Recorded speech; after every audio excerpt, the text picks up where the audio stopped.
in a world.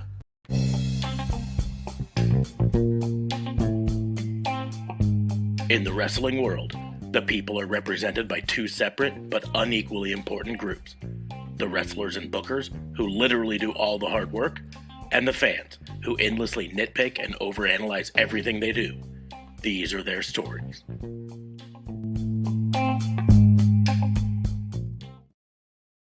Welcome to Raw and Order, the Wrestling Booking Unit, the only wrestling podcast on the planet that can fuck up their entrance and upload the wrong one.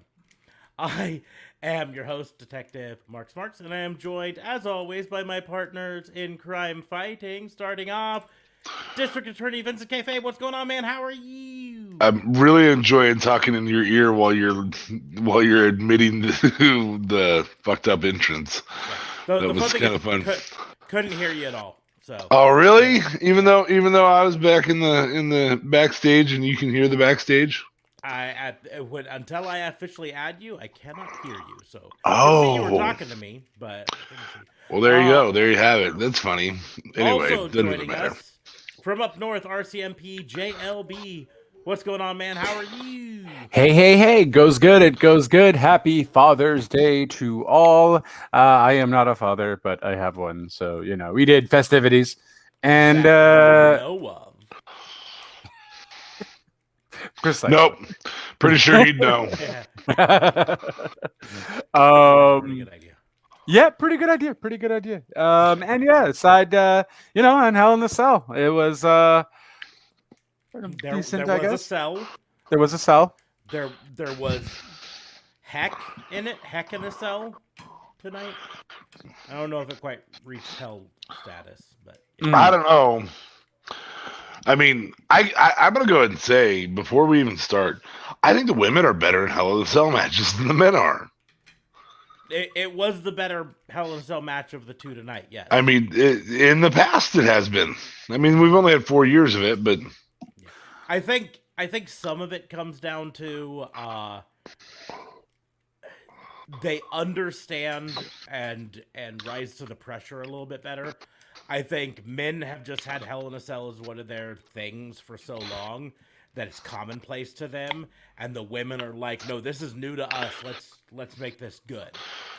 Well, I also think you just don't have overly crazy heavyweights in the women, obviously, in the Hell in the Cell, which makes it for a more exciting time. Mm-hmm. If you had, I don't know, Kevin Owens and Sami Zayn, for instance, in the Hell in a Cell. That up. If that had been Hell in a Cell, mind reader, we might have been saying different things right now. But I've never seen that kendo stick spot in a men's match, though, and I've seen it now twice in the women's Hell in a Cell, where they put the kendo sticks across between the ring and the. But again, cell. Look back at the last 10 years of men's Hell in a Cell matches. How many of them have been against the lighter weight people? Right. That's true. It's all been the super heavyweights. It's all been the Bobby Lashleys and. Oh my God! That guy went through the cell. Yeah.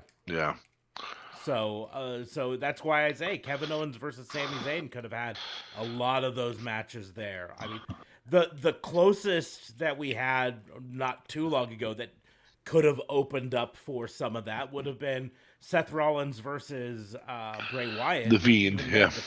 But even then, both of them are heavyweights, not... Well, Seth would have still been good in that. Just, it was kind of a fuckery kind of Hell in a Cell match, which we should never talk about. I don't even know why you brought that up. That doesn't exist. Doesn't exist. I erased it out of my memory. I have no idea what you're referring to. It's not fucking canon. Before we get into the full review of it, although I guess you've already heard a little bit about what we thought of Hell in a Cell, I would like to remind everyone that Raw and Order is part of the Tatnisco Podcast Network. So if you haven't already, head over to tatnisco.com. Check out the other shows on the network there. Tell them we sent you.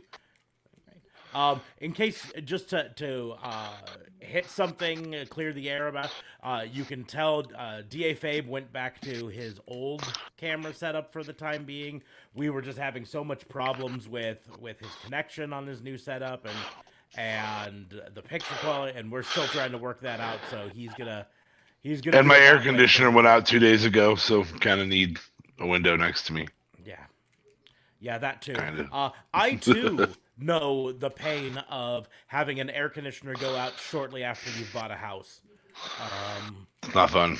It's not fun at all. It happened to me 3 months after I bought a house. I bought a house in February, and it was June actually, so it was basically the same sort of a thing. Went to turn on the air conditioner on a hot day, and it turned on. It sounded like it was going great, and there was air coming out, but it just wasn't.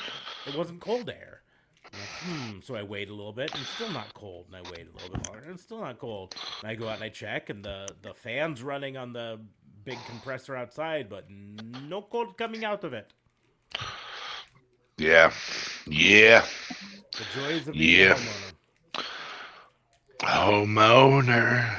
Homeowner. Anyways, we will go ahead. Homeowner. Yeah. Not a homeowner. Yeah, you're a homeowner.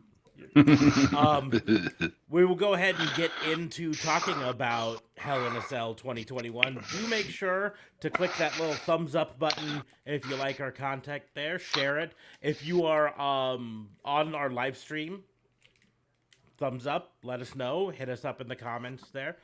Make sure to subscribe to our channel so you get notified as soon as we go live.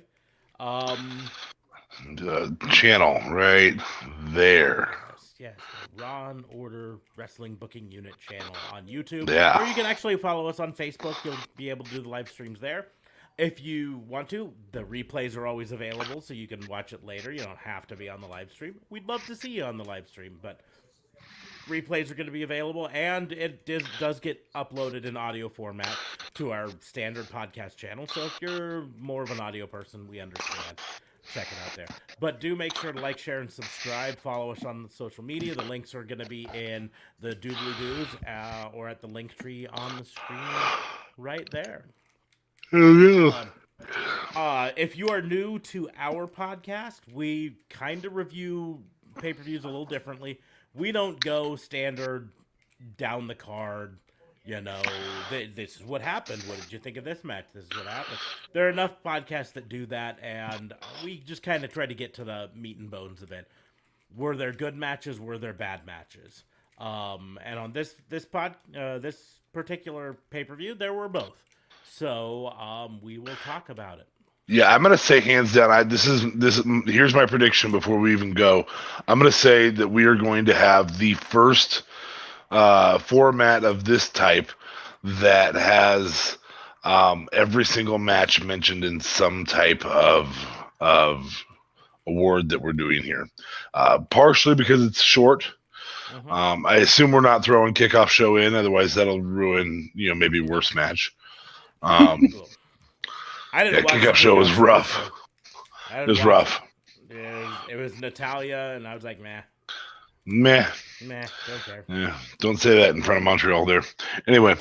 Oh, no, she's very meh. I don't even know. I don't get how she's so meh being a Heart. Like, it's very, I don't know why anyone hasn't talking to her and be like, yo, like, you're making us look bad. You're a great trainer, but what are you doing in the ring? Yeah.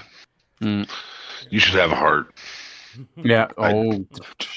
But so we will go ahead and get into it. Let's do it. Worst match of the night. Starting off strong here. What do you think the worst one was? Are we including? Are we including the pre-show? No. Damn. I mean, you good, JLB?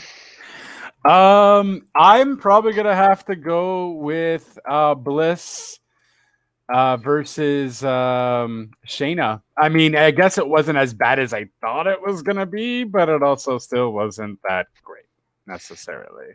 So yeah, I'm gonna have to go with that. And the whole hypnotizing thing happened at the end with Nia hitting Reginald. It's just stupid. I just can't anymore. I was kind of excited for this match too, in a weird way. I'm like, I wonder how they're going to make it interesting. But then they didn't even really do that. I didn't want to see the hypnotizing thing. Yeah, so I think that's what I'm going with. I feel that, and I guess kind of as expected, considering certain matches here, Cesaro, Seth being pretty decent and all that. So yeah, but that's my go-to.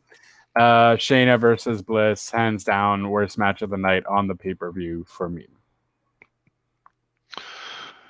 Okay. Because I didn't want to take I asked JLB to go first because I didn't want to take that from him. So yeah, he's right, but I'm gonna throw another option in there: Rhea versus Charlotte. That's a schmoz, man. Like, there's better ways to have that ending happen. You can just have her blatantly use a chair. Yeah. Like, if you're gonna DQ her, at least make it something that we all know is an actual DQ. Oh, if you just stood out of her way and let her hit the table, that's fine. Well, I'd originally thought it was a count out. The table at her. Yeah. I thought it was a count out at first. I'm like, oh, they both got counted out? Okay. But no. Yeah. I'm going to hit you with the tabletop. Here you go. Oh, you're disqualified. People have been power bombed on the freaking table and they weren't disqualified. What is going on here? Why have the rules changed? The rules haven't changed. Their enforcement of it has. That's probably the official answer. So. All right. Calm down, Vince McMahon. Calm down. It's tough because I want to disagree with JLB on the Alexa Bliss versus Shayna because I dug it in some ways. Calm down, Doug. But I don't think I can because none of the other matches were worse than it, in my opinion. Right? Yeah. I dug it. If you're going to do a supernatural gimmick with Alexa Bliss, which they've obviously decided to do, we've talked for hours before about how we feel the supernatural way is the wrong way to go with both The Fiend and Alexa Bliss. But if you're going to do it, fine, right? This is the way to do it. Have her do some sort of control over it. And so I dug the concept of Nia getting slightly hypnotized and then hitting Reginald. I wish it would have played more into the finish of the match. Frankly, if they're going to do this, I want to see a match where Alexa Bliss walks into the ring and during the pre-match stare down hypnotizes the person and they just fucking don't fight back, right? And if you're gonna start monetized with that, if you're okay, if you're gonna start this podcast off like this, I'm just gonna go ahead and get this started out right. It has to be monetized first, but yeah, please sponsor us, whatever beer that was. Samuel Adams, of course. Sammy Adams is great. I would love Sammy Adams to sponsor us, or just give us kegs of beer. Your beer is awesome, and we adore you. That's a sponsorship. That counts. Yep. Just like the trips to Turks and Caicos. Please sponsor us, Turks and Caicos. Please sponsor us, Turks and Caicos. So yeah, I dug the stuff they were doing for the first time in a long time. I enjoyed the stuff they were doing with Alexa Bliss. However, I cannot in good faith say any of the other matches were worse than this. So, worst match of the night does indeed go in my opinion to Alexa Bliss versus. I'll give it that. I just wanted to give an honorable mention, something that it's really the finish. I actually enjoyed that Rhea and Charlotte match up until that point. Like, I didn't think it was that bad of a match. I expected worse. So. Yeah, and I agree with you on the Rhea Charlotte. If they're going to, in fact, if they're going to do it this way, and I think they should do it this way, they 100% should have Rhea have just flat out, like you said, hit her with a chair. Yeah. Have it be a real DQ, not a wishy-washy whatever DQ, right? That's it. Damn straight. And so, but the rest of the match was actually pretty good overall. So that's where the Alexa, in my opinion, gets the edge. Yeah, because that wasn't. We will go ahead and move on to the most predictable moment. The moment we all saw coming. Weapons under the ring. It's Hell in a Cell. Like, Is that what actually, you're saying? I'm going to give you my actual individual moment, not just in the individual weapon. I knew the second it happened. The whole time I'm like, well, that Kane's going in that ring to that wrestler so he can hit the guy with it. Mm-hmm. Like that was the predictable moment for me. It was Bobby Lashley getting the cane from MVP. Yeah, you knew that was definitely going to happen. I guess for me, to be honest with you, most predictable moment would probably have to be. I just don't want to say because there's obviously little spots that we always see WWE use. So for me, that's technically a little bit of a cop out. No offense. But for me, I would probably have to go with just the overall of them setting up the Bobby Lashley McIntyre. I always thought, okay, well then Lashley's gonna win. You're making McIntyre be this whole, it's his last time to face Lashley. We hear Brock Lesnar's coming at SummerSlam. We know they're planning Brock versus Lashley.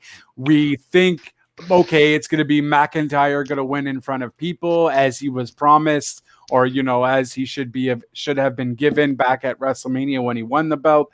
So that to me, that match ending was probably the most predictable in terms of who the winner was going to be. I don't really know of anything else. I mean, maybe no, because we never know how many spins Cesaro is going to do, and 15 spins was pretty impressive. Although he's done more. It was 3 short of my prediction. I'm so pissed. Yeah, I don't think anyone got it. I think I got it right, technically. I didn't even check, to be honest. Yeah, you can change it. No, you can't actually. You can't change it. Yeah, it is one thing. The predictions on his league are all public, so that's it. Change it. Cheat like a motherfucker. Anyway, I'm gonna go ahead and throw some shade back at you. I couldn't cop out because I'm not a cop. Not a cop. Jesus. So that's number one. My jokes. Yeah, you want this shirt?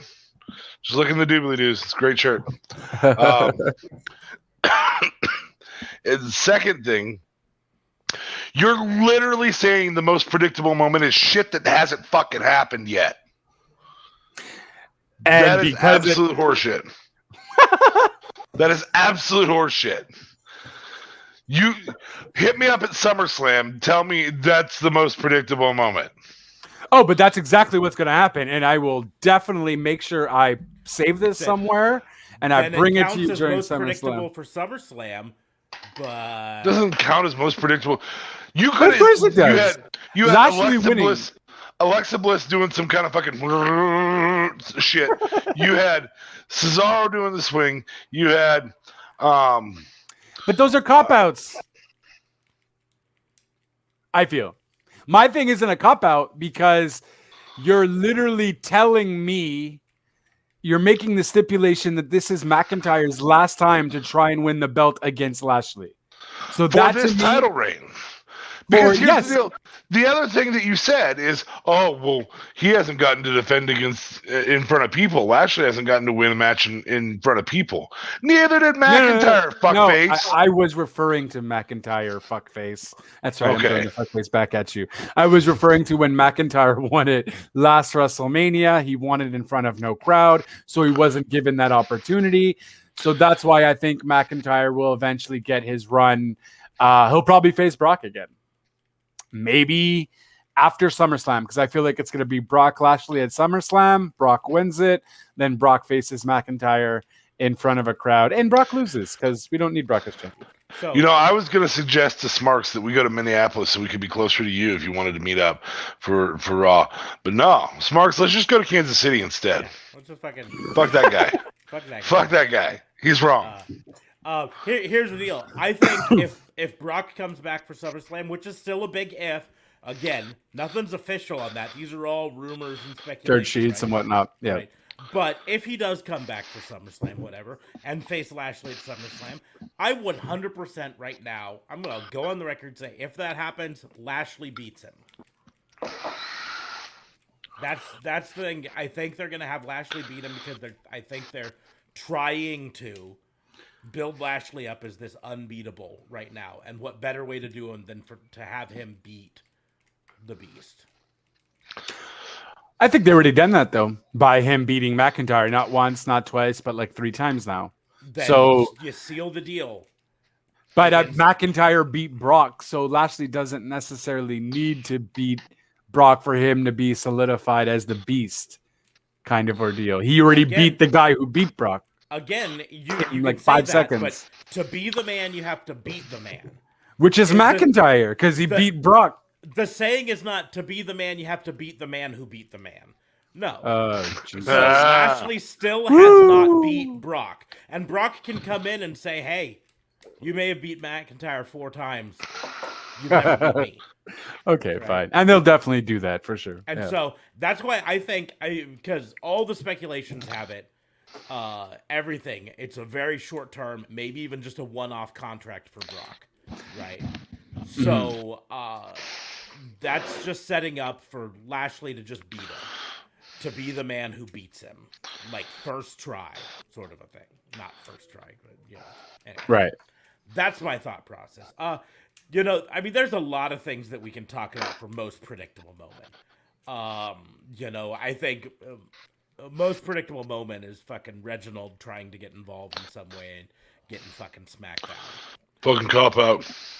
Yeah. Cop out. However, they did at least do it in a unique way by having he gets smacked down by Nia. So it wasn't the norm. Yeah, through fucking hypnotizing. And at least Alexa didn't make fire come out of the ring post.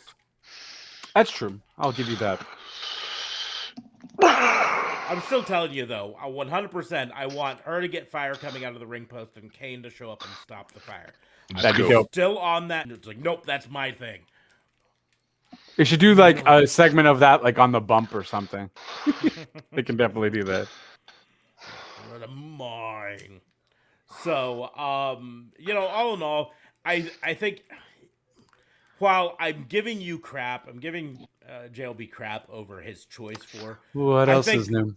I think Lashley winning is one of the more predictable moments because we needed to put an end to this feud temporarily. And right? if we didn't have Lashley win, then we'd know that at fucking Great Balls of Fire, whatever the next pay-per-view is. I don't Money in the Bank. I don't even care anymore, really. July 18th, live in front of an audience. I think it's in Texas. Yeah, I stopped paying attention. We'd be like, oh, it's gonna be Lashley versus McIntyre part 14.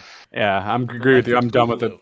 And so just having Lashley win can kind of put a stamp on that feud and say, it's done.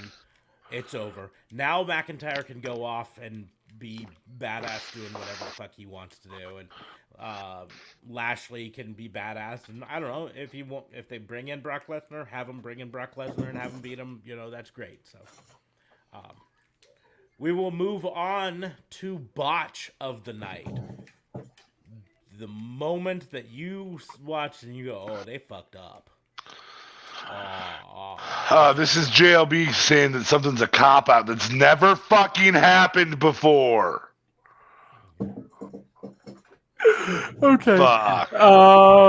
I originally thought I rewatched it, and I originally thought the Belair Bailey whole hair cuff thing happened, but when she tried to kick her, she hit the steps, but that was literally Bailey getting out of the way. So can't use that. That wasn't a botch. That was meant to happen. So I was like, okay. I probably would have to go. Like, I didn't really honestly notice that many I felt like there was a few during the Sami Owens match, that was pretty apparent, but I definitely should have written it down because I can't really recall at the moment.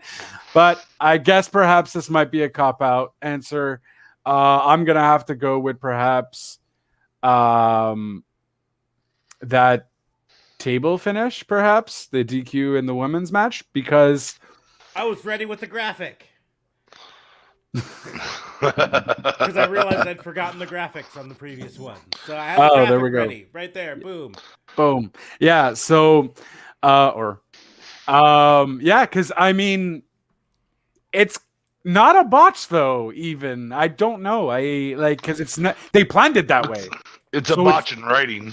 It's a botch in writing. That's very it's true. It's a botch so, in the storyline. It's a botch in the planning. I think that might be a good fantasy book to do during one of our fantasy booking ones of how, because it does still make both of them really strong, right? It allows both of them to still remain on top and strong and not weaker than the other one. So in terms of that writing, it's really good. But in terms of that finish, like Fabe said, just have a chair. You know what I mean? A table hit. Or have her really hit her with it. Not just, I got out of the road and kind of pulled it in front of her, but a full-on, hey, batter swing with it. You know what I mean? Right. Yeah. If I'm going to even secondary it, it's kind of a botch because it looked really stupid on TV. But Pat McAfee, like, going really close to Sami Zayn, like, oh, here, talk on the mic. Oh, like he's giving his thing. It looked really stupid. I was like, what are you doing? What are you doing? What is this? What's going on here? Like, the guy, we can hear what he's saying. He's screaming loud enough. Like, it just looked really stupid and silly. But, you know, it's kind of a botch on Pat McAfee's part because he looked really stupid. So take one of those two if you felt one and the other one was a cop-out. Or, you know, the finish was horrible. All right, so I'm going to give you my cop-out answer and my real answer. Because I do have a cop-out answer here. My cop-out answer is writing. It's not the same writing. So I'm not dogging on you for what you're saying. My cop-out answer is writing because there is no future storylines built tonight. 0. And they ended 3. I'll take that back. Alexa Bliss's storyline did build something for the future. It's just shitty. Shut up, Alexa. Alexa, be quiet. Yeah, I just tell Alexa to shut up, and she shuts up. It's amazing. So, that's the first. That was crazy. Why she got to do that? Anyway, that's what I get for doing this in my kitchen. Sorry. So what was your answer before Alexa rudely interrupted? My cop out was storyline writing, in that no future storylines were written. And I said that person that we just talked about. Yeah, you wanted me to say it again. Bliss. I'm not going to do it. Just say Bliss, whatever. Bliss, there we go. And that person, Bliss, that storyline has had a continuation for future. Everything else came to a culmination tonight. And I don't know that helps develop a lot. There's a little bit to the Rhea Charlotte there. That's continuing, obviously. Yeah, I'm going to roll into my real botch. That finish, I don't think a chair is the right finish there. I don't think I'm going to choose the same spot as you. But I think the right finish is, you just talked about how there's 4 women in the title picture there. 2 women should have interfered in that title match. Nikki could have come out and said, I can actually beat Charlotte or whatever. That was my really shitty Nikki impersonation. I'm sorry. A very shitty one. Yes, it was. But it was really shitty. Creme de la shit. Yeah, it was creme de la shit. It was bad. It was bad. But yeah, it didn't make any sense. You could have, I mean, because they've been talking about it, and they've been using those other 2 people, and they've been squashing those other 2 people who are both really good wrestlers. Fuck it, bring them in.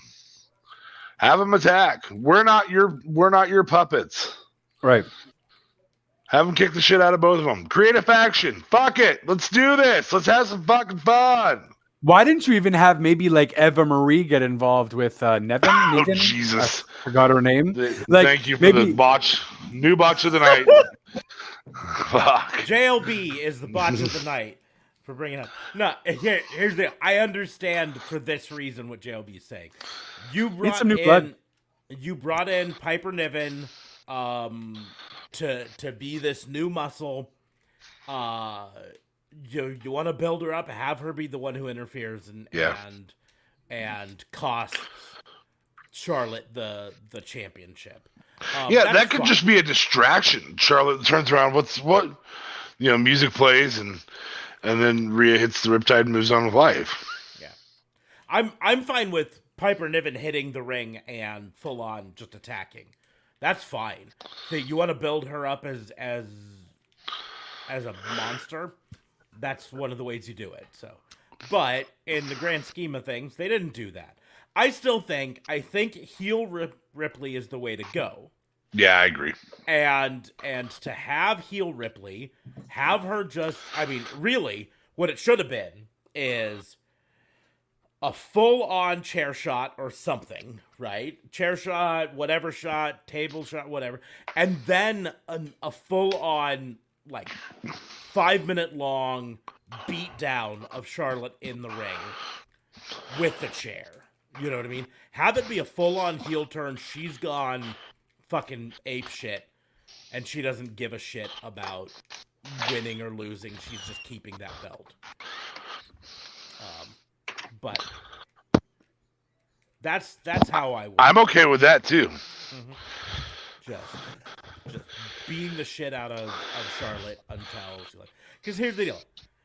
Heel Charlotte is great. The only way you get face Charlotte is if someone becomes a bigger heel than her. I don't think Charlotte's great as face, so I'm fine with keeping her heel. Just fucking let Rhea be a heel, let Charlotte be so beaten that she gets to the back of the line again, and let heel Rhea face off against face Oscar, face off against face Nikki Cross. That's the way to do it. The problem with doing that is Charlotte just was at the back of the line because she had left for a while and then came back. Yeah. So the issue with this is really the fast push for Charlotte. Yeah, she goes and gets her plastic surgery. She goes and does some recovery stuff, and immediately she's pushed back again. Like, okay, your nose looks great, girl. Still back of the line. You've been gone for 4 months. By the way, her nose looks fantastic. I want her plastic surgery. He makes me look like Brad Pitt. Yeah. Fat Brad Pitt? Maybe I could be a fat Conan. Could I be a fat Conan O'Brien? Fat Conan. I don't need plastic surgery, apparently. I already look like a fat Conan O'Brien. I fucking know where that came from. That was my gift to you. At Personal best, story. At best, they could make you look like Brad Pitt's slightly okay-looking brother, cousin. Maybe a short Braun Strowman. Yeah. Brad Strowman. Brains. We will go ahead and move on to our next segment. The The overhype of the night. What did they build up so much and it was not worth it? Roman Reigns. I'm off cam for a few seconds, but Roman Reigns having a Hell in a Cell match, that's the one. So I'm gonna leave it alone. It didn't happen tonight. It happened on Friday. Roman Reigns. Yep. I'm done. I even had a graphic made for it. Well, I mean, fucking, it was in a Hell in a Cell. Yeah. So the thing is, you can't see underneath here, but it actually has the date on there. It actually says streaming on Peacock, blah blah blah. So I'll agree with that. However, it doesn't count for tonight's show. Oh, come on. Yeah, that's dickish right there. That is It as was- overhyped as it comes. That's yeah. It wasn't We're gonna being have this overhyped. match, and we didn't have this match. It wasn't on the show. That's why. But it doesn't was count. supposed to be. That's why it was overhyped. Okay. Supposed to be all at once. The fact that it didn't show up on the show means it doesn't count. All right, I'll throw you one more then, just real quick. And I know it's going to piss off JLB, which gives him some talking time since he does have camera running. I'm going to go ahead and say Sami Zayn versus Kevin Owens in their 20-year friendship. And, these guys are great friends, but it's all falling apart now. Except for it fell apart, I don't know, 10 fucking years ago in NXT. Not 10 years. It's a bit over-exaggerated. Yeah. If I told you once, I told you a million times. Not to exaggerate. Fair enough. Million. Well, JLB, do you have a rebuttal? Overhype. Damn. I mean, I don't necessarily. You're about to say that it's true. No, the Sammy Kevin thing. No, it's for me. That's not overhyped. I just don't think. I think that should have been in a Hell in a Cell, though. I honest to God think that would have. It was a pretty decent match. It was good, but It's a great that one match, for underhype. perhaps underhype. I don't know if there was necessarily everything was kind of good for me aside from, I guess, I don't know. Wasn't really necessarily an overhype. That's why the Roman thing was going to be my overhype, because I had always originally thought it was going to be on the pay-per-view, and then I saw it on SmackDown and was like, well, okay, this probably wouldn't have been good on the pay-per-view anyways. Probably still was better than the McIntyre Lashley match though. So overhype, I guess I'll have to go with Bliss and Shayna, just because it did technically get a lot of notoriety. Everyone was talking about it. It got so many views on YouTube. It got so many hatred on Twitter. WWE itself was kind of overriding it. They were calling Shayna this badass and that she was going to overcome, and then of course she didn't, because she got twisted bliss from the top rope. As opposed to Twisted Bliss from the. It's true. It always from the. Yeah, you're right. Okay, sorry. Bottom rope. Bottom rope twisted bliss is really fucking dangerous. So yeah, Twisted Bliss with no ropes. Those are the ones you got to. Those are the Jesus. Devastating maneuver. So yeah, I guess it would be Baszler Bliss for me. I don't think any of the other matches were too overhyped. It just kind of fit the mold, if you will, of what I was expecting. Okay. Fine. No. All right. Yeah. I don't think you agree with that statement, but sure. I don't. To me, it's not the overhype of the night, because it wasn't hyped up nearly as much as Lashley versus McIntyre. This match, and here's the deal: Lashley versus McIntyre have put on some banger matches. Mm-hmm. This was not one of them. This match inside Hell in a Cell, meh. Yeah, no, for sure. I literally stopped watching the match to go finish my hockey game because, hey, that's more interesting. Yeah. I sat through and watched the whole match. Shame on you. As did I. And mostly because I don't see hockey as more interesting. Well, then you are missing out. Well, it just means that he's part of the #1 average IQ sports fan group, and Jesus. not part of the #2 average IQ sports fan group. But those are Roman fans, no? Or they were just talking about wrestling fans? Wrestling fans as a whole, according to this is a story that came out today. HowToBet.com surveyed. It's a pretty small sample size, so we're not going to say the exact number of people. Let's say the number of people. It was more than 1,000. Okay. Still Not- cryptic as fuck. Not more than 106, but 1,006, but more okay. than 1,000. So. That's fair. But out of that, they found the average IQ, according to them, of wrestling fans is 112.6. NHL fans is 112.3. So. Oh, come on. You're bringing us down, buddy. What about football fans? NFL fans, Jesus. football. 105.9. 50. Nope. 105.9, which is Of football. above MLB, but below NBA.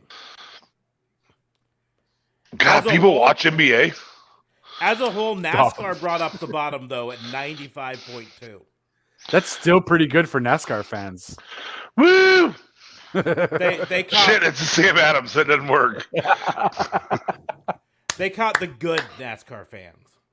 Oh, okay. Yeah, exactly. Now, that being said, fans of Roman Reigns were number 1, 126.4. Fans of Daniel Bryan were number 2, 122.2. And bringing up number 3 is hockey. Boston Hockey? Bruins fans. Yeah, baby. Are you a Bruins fan? I'm a Bruins and a Flyers fan. Okay. Interestingly enough. 120.3. Philadelphia Flyers, 37.2. Wait, what is the Flyers? Is the Flyers up there? Let me see if I can find the Flyers here. No, don't find them there. Farther. Yeah, it's probably down. Keep going. Well, they skip a bunch in the middle. They give the top 20 and the bottom 20, and then all those in the middle, they're like... Was there Montreal Canadiens? Of the ones that I can see here... Wow. Our podcast just changed. Yep. And the most ADD fans are people who have wrestling podcasts about cops. Montreal fans are not in either the top 20 or bottom 20, so... I mean, or bottom 20. Okay, yeah. Number 4 was Red Wings. Number 5 is the first NFL team, and it's if you look right down there, there's a little Oh my pillar God, down just on tell the- us. Just Jesus. Houston Bullshit. Texans. Right there. Those people right there. There we go. Okay. They're the Great first IQs. They choose a team that can't fucking keep their players. Their fans are really good. It's their staff that's the low IQ. Anyway, New England Patriots, however, are the dumbest of the NFL football fans, and that's bandwagon jumpers that bring that down. Yeah, that's weird. that's appropriate for me. Like There will be bias someone in on your this voice. podcast who is probably frustrated that Miami Dolphins are really, really far down there. They're the fourth bottom. Whatever. I don't even care. I don't even care. And Whatever. they're beat by one point by San Francisco 49ers fans. Oh my God. You know the Niners fan I'm thinking of right now. Yeah, I do. I kind of want to elbow drop that whole list. You could go to howtobet.com and find the list. They also Yeah. found that women sports fans tend to be more intelligent than male sports fans.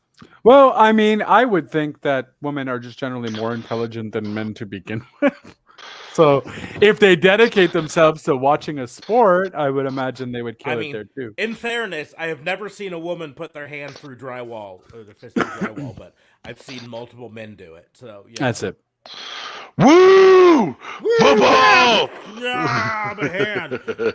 Oh, So anyways, back to the back to Hell in the Cell. Yeah. back to Hell in a Cell. Hey, if you guys hate our distractions and our tangents, leave us a comment so we can know, because Yeah, that's otherwise it. Because if you don't comment, then we don't care. yeah, we're gonna keep doing Oh, it. well, we're still there. Anyway, moving Anyways, forward. Moving forward. So for me, overhype of the night was the Lashley versus McIntyre match, because it wasn't worth it in any way, shape, or form for me. That's fair. And is Fabe still sticking with Sami Zayn versus Kevin Owens, the hype? I'm going to assume he's talking to a kid that... Yeah. What's up? I said, still sticking with Sami Zayn versus Owens as your overhype of the night? I hate there's certain commentary moments that occur that cause that. And I'm going to say there was a commentary moment that occurred there that made me go, you're trying to overhype this match that we've been running on since WrestleMania, and really we've been running on longer than that. If you think about their career, they've had several matches. They've had mid-card title matches. They've had grudge matches in main roster, let alone all their time in NXT. So I think when you say things like 20-year friendship broken apart, it's kind of like trying to overhype the Jericho Owens friendship best friends thing, and they'd been friends forever, and you're like, is that the only way you can build a Kevin Owens feud? Apparently, yeah. Oh, these guys are best friends. Like, Kevin Owens is a dick, and that's the best you can come up with for a feud. Well, I think it a lot has to do with Sami Zayn's just overall character of conspiracy theory. Because now what are you going to do? Like, he's a whole conspiracy theorist, and then now he wins. So now he is proving everybody right, or proving to everybody that he was right. Like, what are you going to do with this now? I don't know. They just got to get rid of this gimmick. He's really good in it, but, I mean, he's never going to go anywhere with it. It's just a very stale gimmick. Or maybe you don't build it as best friends. I was very late on the video switch, by the way. I'm sorry, I was replying to someone. Yeah. Well, there you go. One job. Screen. One job. I don't know what to tell you. Just I got another job here. That's my job. Got that job right there. Muting you, Mama Jamma. Okay. Yeah. I kind of like it. I like it. No, I don't like it. I can imagine you don't. I'm not just a pretty face, guys. I have a voice. That's too. for sure. That is for fucking sure. You're not just a face. That was the joke, assets. That was the joke. Thank you. Don't have to put it in more. Just let it be. Let me get that joke in, and that's it. What's the next one? Just twist the knife. Just twist the knife. Twist it. Do a full 360. Just go. We are going to move on. We've only got a few more worst before we get to the best. Abuela, let's go. Performance of the night. Hey, you're already on the screen. Look at that. Worst performance of the night.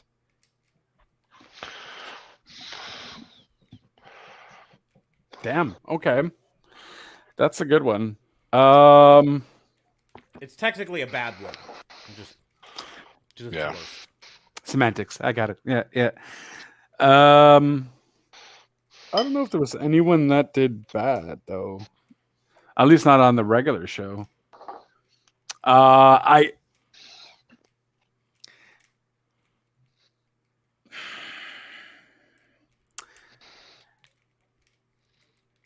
Lashley for doing a freaking roll up to win and not pulling a Roman Reigns choke on Rey Mysterio. Like, that's how you end a Hell in a Cell match. You don't do a freaking roll up to win a match. So, but I don't know if that's necessarily Lashley's problem. It's more the writing, but yeah, I think I'm gonna go with that because I don't know. Everyone else was spot on. I don't want to give the Bliss Baszler thing any more schlock. They did good with what they had to do. So I mean, but yeah, I think I'm gonna have to give it to Bobby Lashley for not being a more fiercer monster than he should have been. After all that MVP talk that he did, like on Raw and on the bump and whatever, Lashley didn't seem as fierce as he could have. So therefore, he's getting my worst performance of the night. Okay. Anybody recall any ring steps being used during a Hell in a Cell match? No, not on. Do you? Okay. Yeah. So in the Lashley versus Drew McIntyre match, Drew hit Lashley twice with the ring steps. Well, hold on. Later on, Bailey Go ahead. and Belair used ring steps. cool. I'm Okay. gonna go to this one though. This is the one I'm gonna talk about. Okay. Yeah, I'm talking about them. So, Well, you asked if anyone used, so I was just answering your so question. yeah, no, I was just saying that you guys did notice this. Okay, so Drew hits Lashley twice with the steps early. Is holding the steps, walks over Lashley, looking down at him with the steps over his head. It ruins a person's suspension of disbelief when they're looking for a place to put the steps down that won't injure the person. Mm. That's a point. Yep. Because as we all know, you're trying to injure this person, obviously by hitting them with steps. Just fucking throw him out of the ring. Just throw them down on the person that's laying right there in front of you. And yes, I understand you don't want to do that. There has to be a better way to act that out then. Well, you can act it out. You can hit him a couple times, just like, and just chuck him over there. Chuck him into the ring or something. But in the moment when you step over the guy, get over to the other ring post, turn around, look down at him with him in your hand, and look around and go,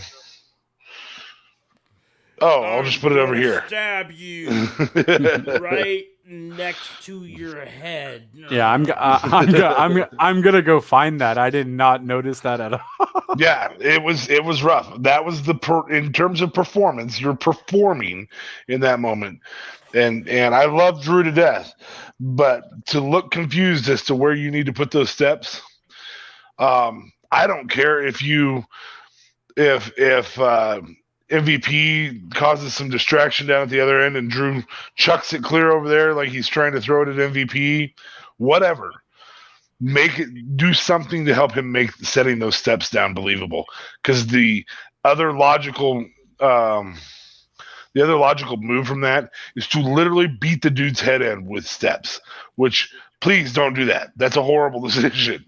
Right. Terrible decision. That's not good for your performers. Unless you're Rhea Ripley, then totally do it to Charlotte because it would have made sense in your storyline. Yeah. So anyway, that's where I go with that. I just thought that was a poorly performed moment right there. Okay. I'm at that point as we speak. That looked horrible. It did. It didn't. They did a lot of good stuff in that match, but at that very moment, I was just like, you guys are watching out for each other. You guys obviously don't hate each other, which I knew, but I was able to pretend was not the case until, I don't want to hurt him. I'll put these over here. Okay. Yeah, like it just didn't make any sense because he grabbed it on top to go and hit him again, and then he's just like, no, I'm gonna toss them over here. That makes sense.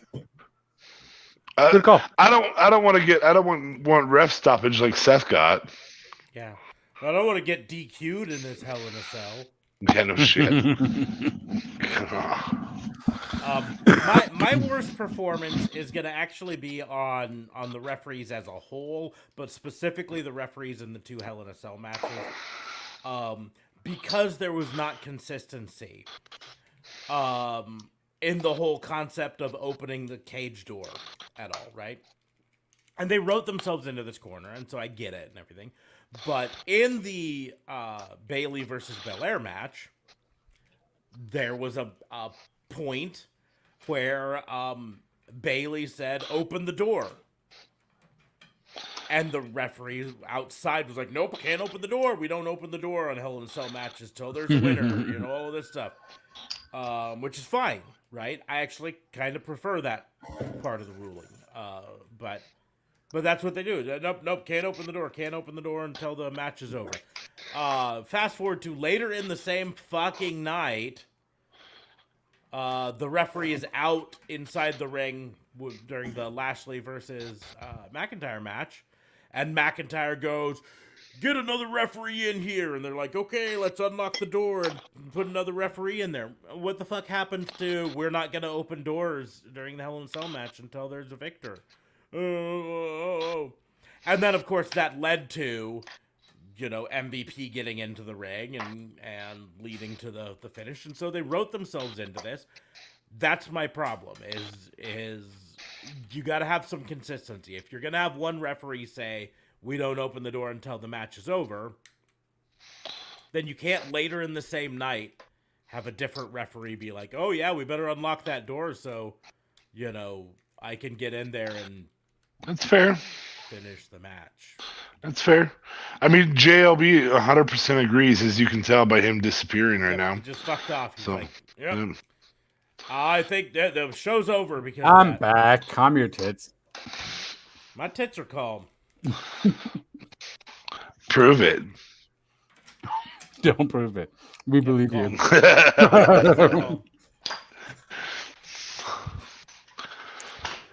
Alrighty. So what did you pick? The referees. And you're Referees for done. both of You them. can go back and listen because we're not doing this twice. Yeah. Both of the referees in the Hell in a Cell matches for opening or not opening the doors. And so he goes and finishes both the referees. We're not doing it twice, but I'm going to do it again. Nope, I didn't go into the whole storyline. That's true. Anyways, That's true. moving on to worst move. So I've got, I think, my worst move, and it's kind of silly to call it this. It is actually in one of the matches we really haven't mentioned much, Belair versus Bayley. And it was, and I get what they were doing with it. It was more, the move wasn't executed right. It was the Bianca Belair tying Bayley's wrists with her hair so that she could then do a bunch of moves, kind of like a strap match. But the reason it qualifies for me as worst move is you saw her like tie her hair around Bayley's wrist and then very carefully hand Bayley the end of her hair to hold on to so that it doesn't come untied. So Bayley's got the hair like this so that it keeps the illusion going. Totally took me out of that whole thing. I'm like, nope. Bayley, just let go. You can get out of that. Just let go. It's obviously legit. it's like, oh, she's gonna use her hair against me. I should just let go of the hair. So that's my worst move of the night. That's a fair one. I'll probably have to go with the same matchup and that spot that I was referring to before, where it was also another hair situation, where Bayley had tied Bianca's hair onto the bottom rope, and she was going to go hit her, but she missed her, and then Bayley hit the steps. To me, it was just kind of poorly executed, because I kind of felt like, wait, didn't you kind of hit Bianca technically? I don't know. It was kind of a weird placement. They got to stop doing these hair things, though. Honestly, like, I get it. She has long hair. Cool story. You want to use it but enough. Like, yeah, I think you've done everything you can with hair, and you always make it a thing. You even do, like, I remember a match when Naomi was facing Belair. She just constantly used it on her, and I was just like, all right. Like, I get it when Bianca used it, because whatever, it's my hair, and then those hair slaps that she would do to Sasha were crazy. That was awesome. But don't overdo the hair stuff.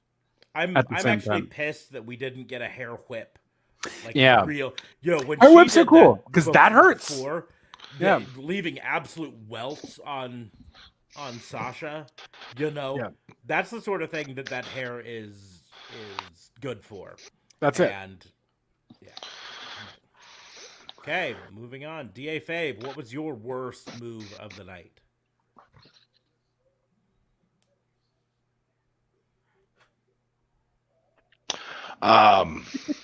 Mind control. Yep, that's fair. Oh, you even knew what it was. Mind control. I'd zoom in on your eyes doing that, but I don't have control over your camera. Mind control. Jesus. Yeah, I don't.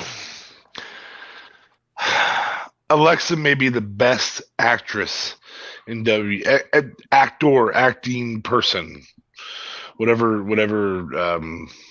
Doesn't get you canceled. Yeah, whatever person who acts in WWE right now. She may very well be the very best at that in the world in WWE. Mm-hmm. But when you got a shit script, you got a shit script, man. I mean, Will Ferrell may have been one of the best paid in the world, but he still did. What's that stupid show? Best actor in WWE. I love it. That movie, Everything Must Go. I mean, he still signed on for a shit script, and so he was a big deal at that point. Still signed on for it. So I said Will Ferrell because I know Smarks is not a giant Will Ferrell fan. Nope, not so much. You love Anchorman. Shut up. I will make you love Anchorman. I will make you love Anchorman. I literally walked out of a showing of Anchorman. I know. I just don't get why people like Step Brothers. That's my go-to. It's like a classic for a lot of people, and I'm like, why? So dumb. And I get that's the point, but it's too dumb. Yeah, that's like saying Dumb and Dumber's dumb. It's like saying Dumb and Dumber's dumb. Not the same. Jim Carrey is awesome. Suspension of disbelief. Pull your brain out of it until somebody stands there with ring steps like this for 27 minutes. Yeah,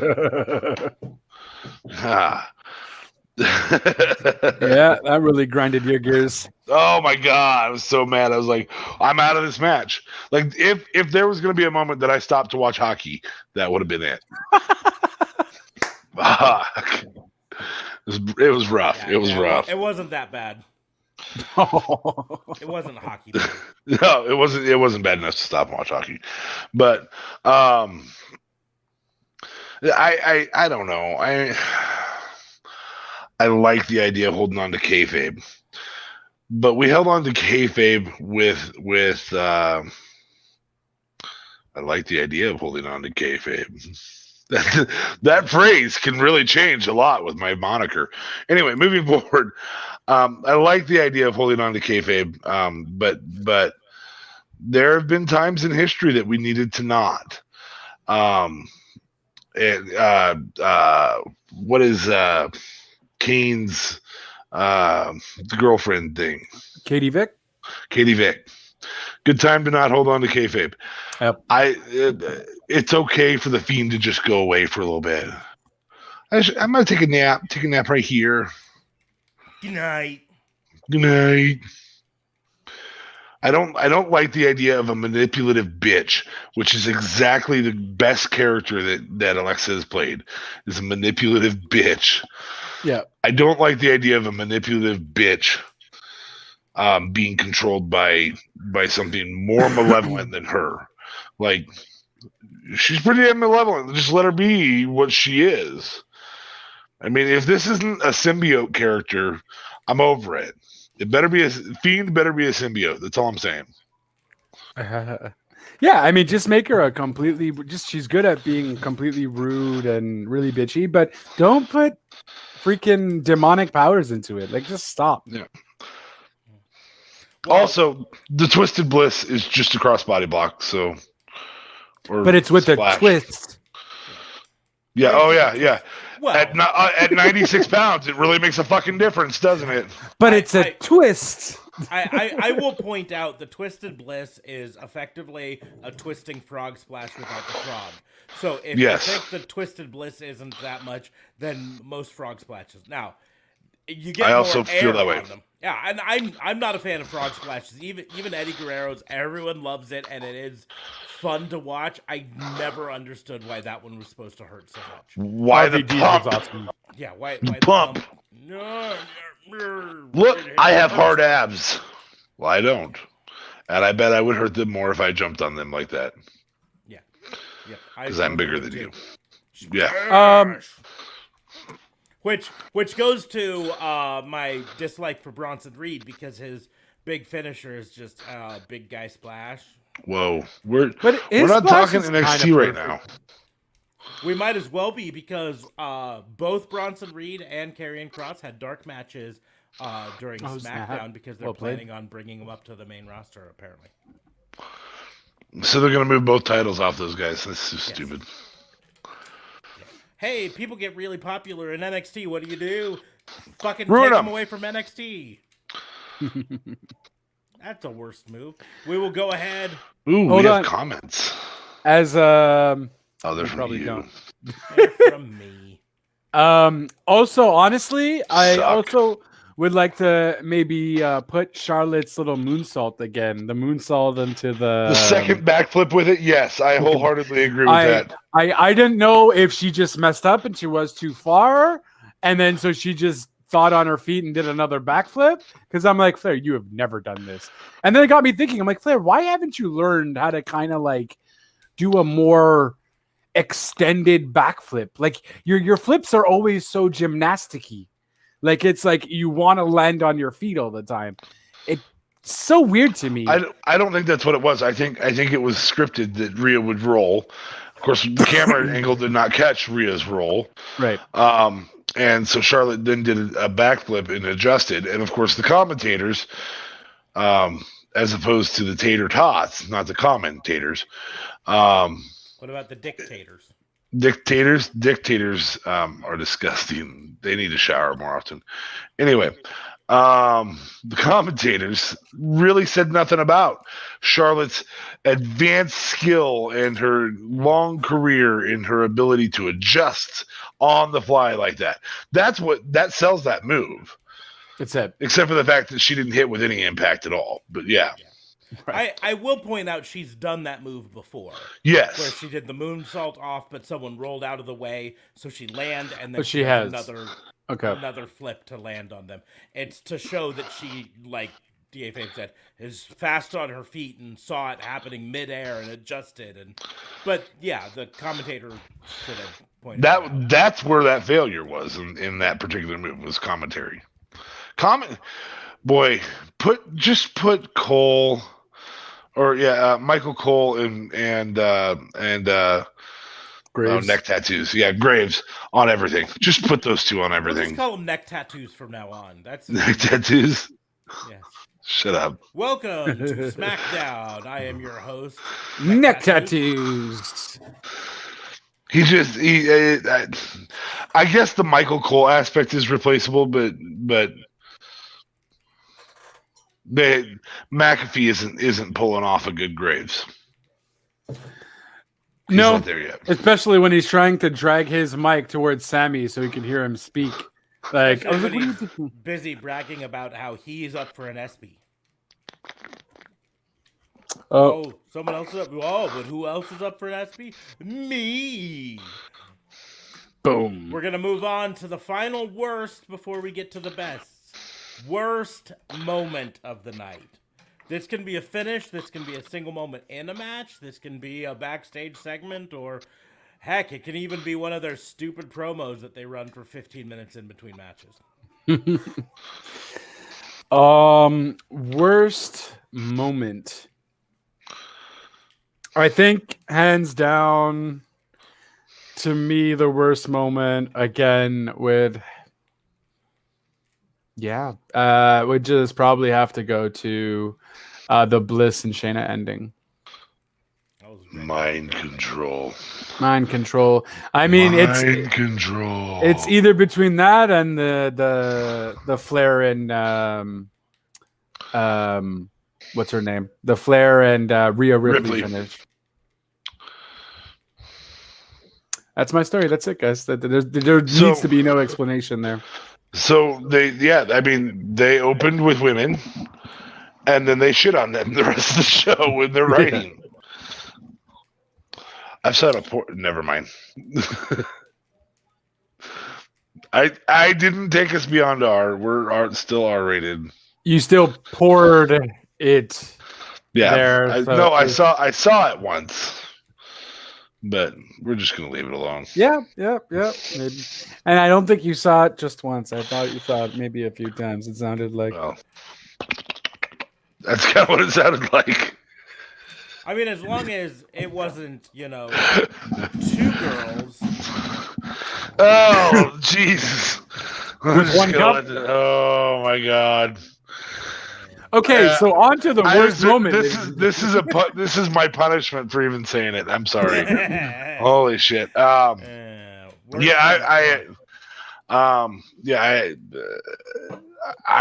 feel like we set women's wrestling back a little bit tonight. But I'm going to say worst moment is continue the continuation of Cesaro and Seth Rollins, just to throw them in the worst somewhere. I feel like that could have been ended for a little while. I feel like the Roman feud could have been continued with Cesaro. They did put on a banger of a match a little while back. I think they could continue to put on a banger of a match. I think Seth interfering rather than picking the bones would have been a better move back when that happened. I'm going to say worst moment is that a great storyline is being continued. Maybe, I don't know. I feel like they're going to bury this story, which was really, really well told for a while, and now it's not. I mean, as long as you give me good matches, though, this match was legit. That's legit. Right. And I'll give you, it was a great match. I'm trying to get him in the worst here. Why? Somewhere. Don't. It's okay. I'm leaving him in the worst. I'm a dick. I'm a dick. In the worst for this reason. This match was phenomenal, but this was the time to give Cesaro the definitive. I have win. Seth Rollins' number. He cannot seem to beat me. This is why I deserve another shot at the big dog. This was not the time to give Seth Rollins his win back. This was the time to have Cesaro just show that he owns Seth Rollins, right? Seth Rollins, I would agree with that. Seth Rollins can go off and feud with Big E or someone like that for a while. Seth Rollins can even eventually go after the big dog. That's fine because he's got an ego and he's got to be the number one attraction sort of a thing. But this is the time to take all of the fans failed me, the WWE universe failed me away from it, and have Cesaro just fucking destroy him, And I still put on a great match. The match could happen almost exactly like it happened, right? Just a different ending. Instead of Seth Rollins eking out a victory, you have Cesaro 100% win. I think they're owning towards Cesaro winning the Money in the Bank, though. I don't know. I get that feeling. That's fine. You can still have Cesaro win the Money in the Bank after doing this. In fact, it sets it up even better because now he doesn't have a comeback match against Seth Rollins to build up to, right? Right. He's won all his matches against Seth Rollins. Now, what do I do next? Well, I'm going to go win Money in the Bank. And then he does. Which I guess maybe won't be able to happen since the storyline is still going to continue. That's my point. So that's why this is the worst moment of the night. It's the worst moment with Seth Rollins winning. It should have been Cesaro. And I'm not saying that just because it was the first of my wrong choices in fantasy. I'm saying it because I think it was the wrong choice. That's fair. I like that. Yeah, that's a good answer. That's what I tried to say. I just fair. Okay. Just not good at saying stuff. I've watched a couple NASCAR races, okay? Just let me go. NASCAR. We are finally on to the best. Yay. So since we just did worst moment, what was the best moment of the night? I'll go. Okay. You don't have to camera me up, obviously, because I don't have my camera on. Best moment of the night. Best moment of the night. Not seeing my ugly mug during an answer. Best moment of the night is, in my opinion, on the weekend of Juneteenth, as we just voted Juneteenth as a holiday in the United States, having the two black champions maintain their titles. I think that's a really good move as a whole. WWE for actually having a pulse on politics for once. I don't know. I mean, and having your pulse on politics the right way for once. I don't know if they planned that though. I don't think, to be honest with you, I don't think they were thinking Juneteenth, whatever. We're gonna have 2 black champions, and I don't think there was any politics involved. I don't either because it just happened. 4 days ago it wasn't a holiday, so I don't think they planned it. I think you're absolutely right, but that doesn't rule out the fact that it still was a good to not fuck it up and change that or anything. Right. WWE has sometimes sought controversy where controversy didn't need to exist, and it didn't need to exist here. In this weekend, it did not need to exist. So I think that was a good move. Do you think that would have been a thing, though? Do you think they would have? Maybe. Twitter is. They've been pretty tone deaf. LA riots. Let's start a group called Nation of Domination. No, I know they've done stuff like that. I'm just saying, do you think the WWE Universe would have taken it to that extreme and called them out on it? I've seen it happen before. They had people, black champions lose during Black History Month, and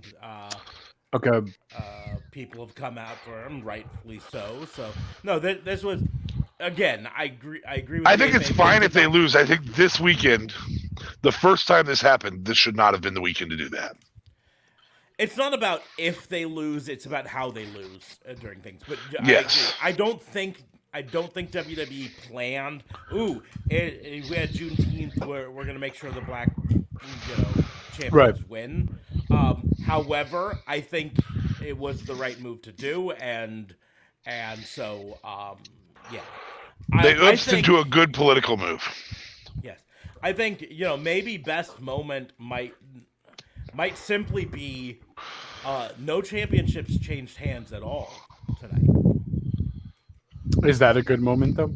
I think listen, we've talked a lot on this show on previous episodes about how hot-shotting the belt back and forth isn't necessarily a bad thing, but in this situation, the best for the company, the best for storylines going forward was to not have anyone change. I do think using a champion's advantage was a good move tonight too, but I wouldn't call it a best moment. Yeah. I think it was just a wise move. I think Rhea Ripley retaining was the best for that storyline, right? Yeah. Could have done it in a better way. We can argue back and forth on that, but Rhea Ripley retaining was the best. Bianca Belair retaining is the best for that storyline. Bobby Lashley retaining is the best for that storyline. And that's why overall having the champions all retain, in my opinion, was the best moment, because it built them up as all stronger. Any one of them changing ruins their momentum. Charlotte can have her momentum ruined. Yeah, stalled right now. It doesn't matter. She's fine, Drew McIntyre will be fine. Right. He'll be 100% fine. He'll go on and face someone else, There's no detriment to any of those right there, right? Bianca Belair losing would have ruined her momentum. These are all times when it was best for the champions to win. And quite frankly, Lashley's at probably the peak of heel work we've seen since Randy Orton. Mostly because Roman's is actually over the top. Oh yeah, absolutely. Roman's heel work is my God, you're a horrible human being. Smartest fans in the world. Doesn't make him. I mean, and good for him that he's that good of a heel that we're just like, you are just a crap-tastic human being. You're just a horrible person. Yep. So JLB, what is your best moment of the night? So I know what match it's going to be in because I remember there being a few certain moments that I was just like, "Oh my god!" And it's during the Cesaro Seth Rollins match where these guys just would constantly counter each other like it was nobody's business. And there was a top rope. I'm trying to find it. There was a top rope scenario where I think Seth Rollins has done it before, or Cesaro has done it before, but Seth Rollins tried to jump on Cesaro, got him down, but then Cesaro kind of picked him up from the ground and then did like a crazy power slam.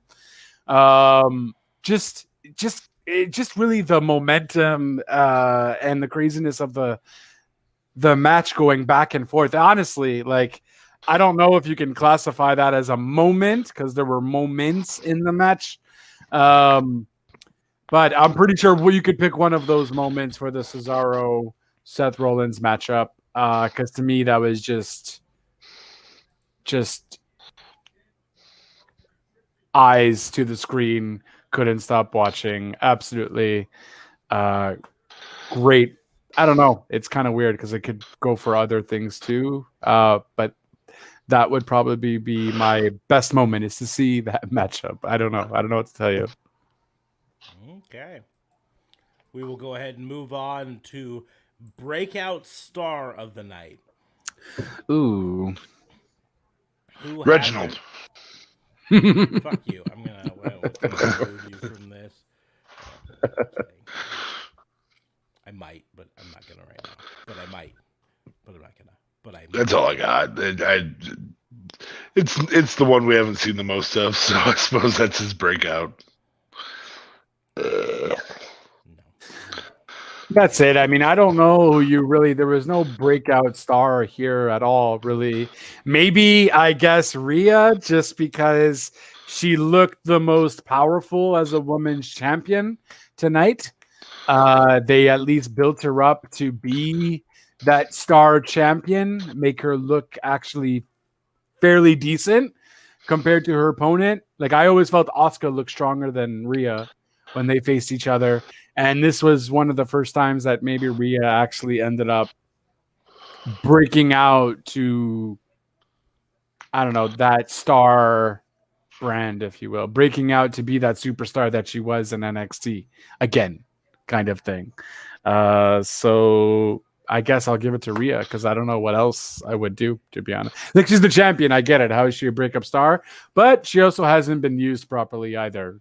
And I never really considered her as a really like a champion that I cared about with her reign right now. So this was the only time that I was like, oh, okay. I kind of, although the ending was shit, the fact that it ended up making both of them equal in that regard made me kind of appreciate Rhea taking that route to disqualify herself or getting that heel Rhea Ripley. So it would have to be going to her character heel work, I guess. So that's Rhea for me. Breakout star. Okay. I go with a different woman for breakout star, Bianca Belair. And again, kind of like you said, she's the champion. How is she the breakout star? This match showed that she could also carry this type of match, right? She looked at home here. For someone who hasn't been on the main roster for very long, she looked at home. She hit all the spots in this. I gave the whole tie your hair to Bailey's wrist crap earlier, and it deserved some of that crap. But in reality, this match as a whole, candidate for match of the night. And I think she came out of this looking absolutely golden. So I'll give a real answer here real quick. Okay. The notes, man, they fucked me up. Anyway, so I was actually going to give it to Bailey for becoming only the second woman in history to lose 2 consecutive Hell in a Cell matches. second to Sasha Banks. Ah, yeah, Sasha Banks, because they never let her fucking win anything. Well, I mean, she did win. She won Bailey's first loss in Hell in a Cell.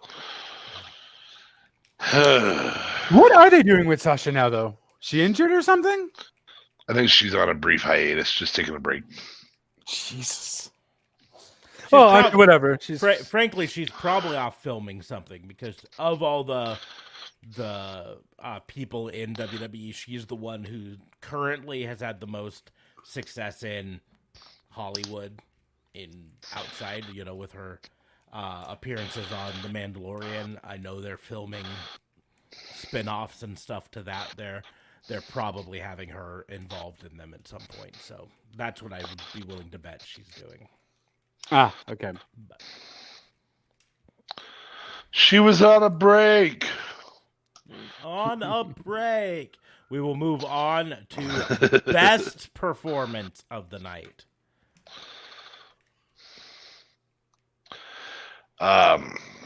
So I dogged on them earlier. And I dogged them earlier because they've been in the same feud for a while, but most of these tonight were in the same feud for a while. But best performance tonight is Cesaro and Seth. It's been, they're great. Their matches are fire, and that's the only reason that we continue to tolerate them only feuding with each other. I can't wait for Nakamura to be back so he can be thrown into this somehow. Or he is back. Yeah. Okay. He's the king. He beat He's King the Corbin king of the ring now. Even though he wasn't in the king of the ring, but he beat Corbin to get the crown. On Perfect. I didn't watch Friday. But guys, just imagine like a fatal four-way: Seth Rollins versus Nakamura versus Cesaro versus Ricochet. You know what I mean? No, like Corbin instead of Ricochet. Huh? Corbin instead of Ricochet. How dare you? You shut your filthy face, not a cup. That some bitch needs a title run. I'm gonna say it. I said it out loud. He's boring. He's a great heel worker, but I like what he does. It's just I'm not a fan of his wrestling. He's got the two best finishing moves in the business. And he's got great heel work. I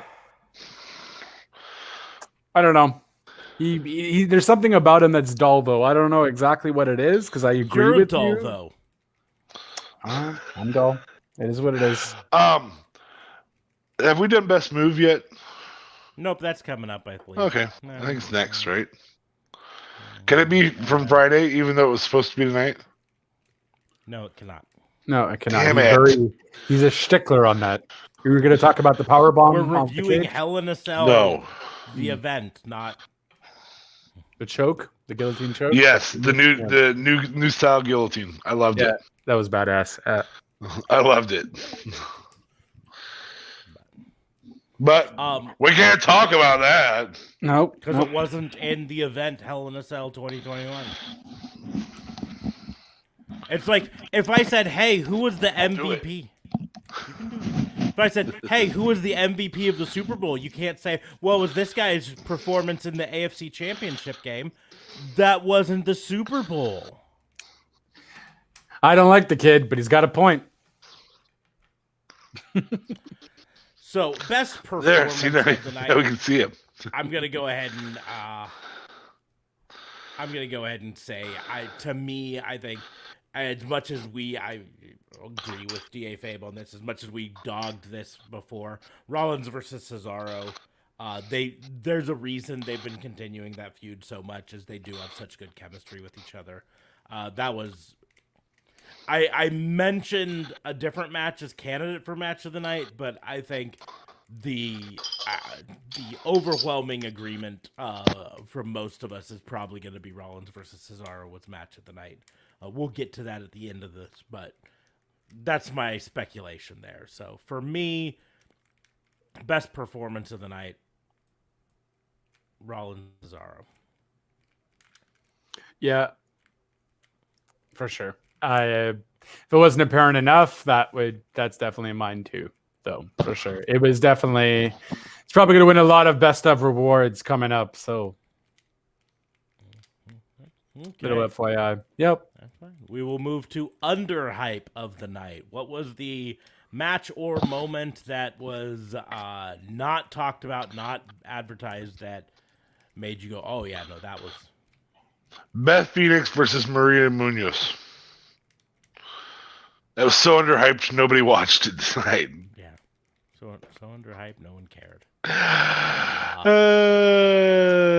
I'm not getting this joke. They didn't even wrestle, but yeah, it was like I'm 7 years ago. Underhype of the night, probably only because it's going to be funny to someone because they had it on their overhype of the night. But underhype was the KO versus Sammy match as a whole. Dumb. If only because they didn't hype it at all until the match was happening, right? Yeah, I get where the argument that it was overhyped because when the match started, they went on all of this stuff, but fuck, we didn't know this match was happening until Friday, and then they killed it. It's just like, hey, they killed it. So, and we knew they were gonna kill it. They've got great chemistry. They've worked these matches dozens of times before. So they've been best friends for 20 years. 20 years?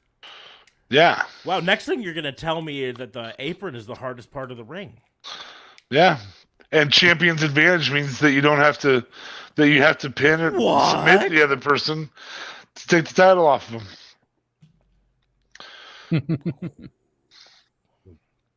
So. Yeah, yeah. I have difficulty disagreeing with that. It has had a huge build since WrestleMania, but they did put it on ice for a little bit. I still don't quite get, and we've talked before that I don't get to watch SmackDown live, and so sometimes don't get to watch it before the pay-per-view.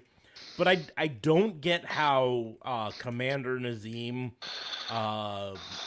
giving him the Nigerian nail twice on Friday led to Zayn versus Owens. Like, wouldn't that have led to Kevin Owens saying, "No, give me Commander Nazem"? Right. Yeah, I didn't get that either. I think because Sammy was manipulating the situation, though. No? Well, yeah, but then here's the deal. I mean, Commander Nazem is fucking Apollo Crews' henchman. So why wasn't it give me Apollo Crews? Yeah, that's true. I don't know. It made no sense to me, but it still was a fucking banger of a match, and they always put on a great match. And I guess is it still going to continue then? Because Sammy won, but who fucking knows? Yeah, we'll find out on SmackDown. Friday. Yeah. I'm gonna give an underhype of the night, but it's gonna be a worst of by underhyping it. Okay. Mid-card titles. There was the none. fact that there was none on. Correct. No tag titles. No. Yeah, that's messed up. IC. No US. Mid-card titles. Oh, but it was done by like 9:45 our time, so nice short pay-per-view. And it finished at 8. Well, I mean, it started at 8, so 7 for you guys, which I think was also weird because they said 7 Eastern for like the longest time, and then it randomly started at 8. No? I'm talking Eastern here. 7 Eastern would have been the pre-show start. No, because it's 6 is usually the pre-show Eastern, and 7 is usually when the show starts. Don't tell me no. Sorry. Jesus. My grandmother So much rapish. time. So much rapish vibes. Once. No, but like once. that's it. I was gonna say, if anyone can name that movie, it's D.A. Fame. I don't remember that. You don't remember that movie? Grandma's Boy? Maybe. That is a line from the movie. Johnny Grandma's Boy? Dangerously. Oh no. Oh, it's been a while. Yeah. Yep, Johnny Dangerously. It's the Johnny's brother who's who's the bad guy. No, the bad guy, not Johnny's brother. Anyway, the bad guy. His whole thing is, someone says something to him that's insulting. He's like, don't ever say that to me. My mother said that to me once. Once. Implying that he didn't have That he killed his mother? Is that what happened? Yeah, that's the implication. He's the bad guy. Ah. Anyway. I would say the underhype is I'm a dick. So mid card titles. Somebody come up with a better underhype than that, please. That's actually on the night. Well, yeah, so I guess that's me. So no bueno. Turn your camera on. I'm currently doing something, and I don't want to promote such an act for people to do. So I will not turn my camera. No, you don't want to promote it, yet you put it in your Twitter handle. No. Oh shit! Not even that. It's just a number, guys.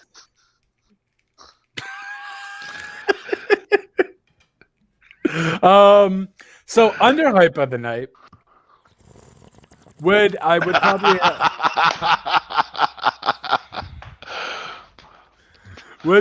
have to be I would probably have to agree. Yeah. Jesus. Would probably have to be, I would agree with you, Smarks, would be the Sammy Owens match though. Because that is honestly the underhype. We know they were going to do good, but the fact that they had no build up, and yes, I know 20 years, 15 years, whatever, but the fact that they had no build up for this storyline, and it still ended up being probably second, third. They did have a build up. They had a build up for Crazy Sammy. It was back at WrestleMania. Yeah, but it was kind of 2 stopped. months. Yeah, but it was stopped. It was then they stopped for a build up for this match. Yeah, this 2 match, months for this match. No, because they stopped. Right? They faced each other. Was it last month? Was it last month or the month before? Yeah, no.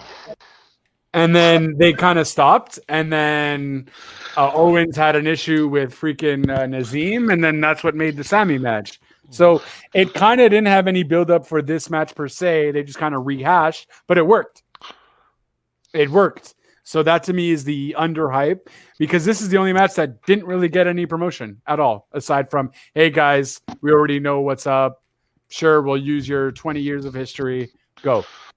That's not even hyping it. Yeah, it's almost like they could have Roman Reigns in a Hell in a Cell match here instead of that. Yeah, I wouldn't go Sounds that far. like they were supposed to. Hey, they could have had Roman Reigns in a Hell in a Cell match versus Mysterio instead of a couple of the matches. Like, I would have been fine if Bliss versus Baszler was just put on free TV. Pre-show? Yeah, no, or even SmackDown. Put that match on SmackDown. Or not on SmackDown because you can't. Or on Raw, or just, I don't know, make it the first match and make it like a 2-minute match. But then they wouldn't have had time for her to go.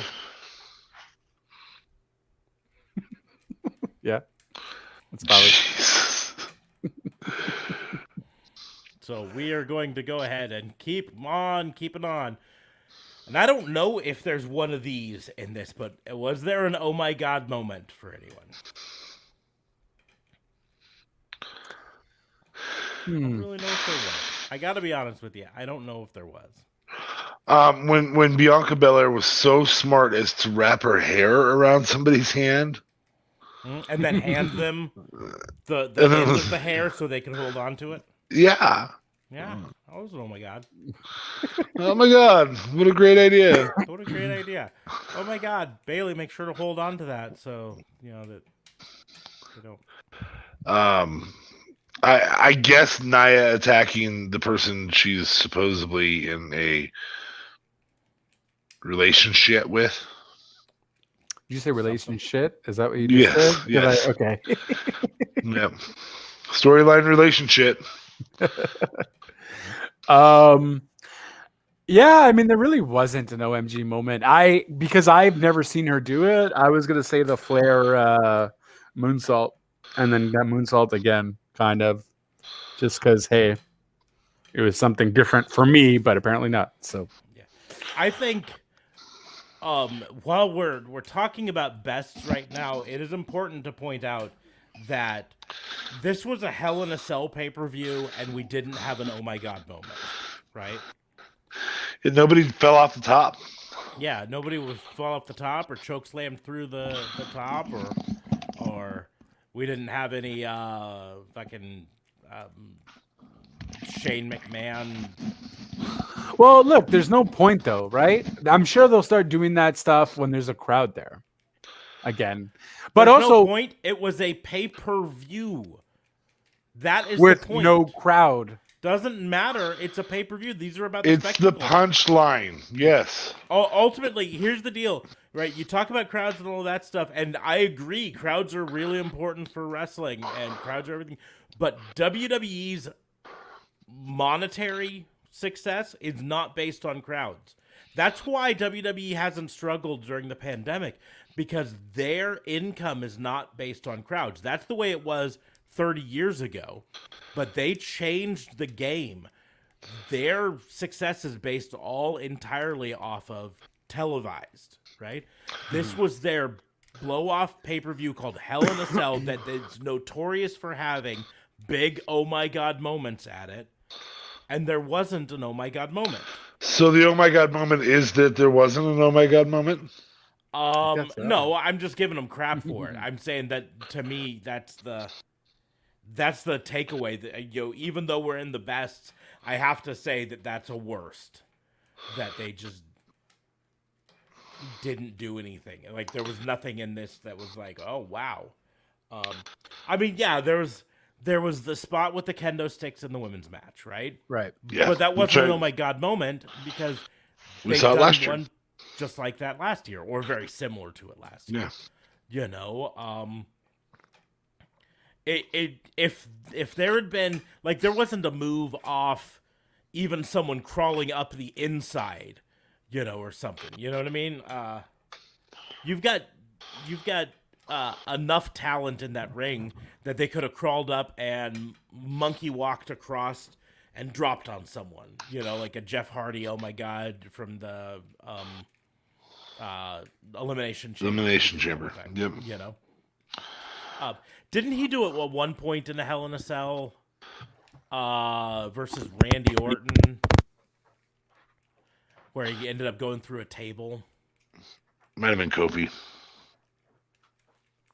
I thought it was It doesn't Randy matter. Orton. Anyway, I thought it was Jeff Hardy versus Randy. Anyway. I will give one oh my god moment.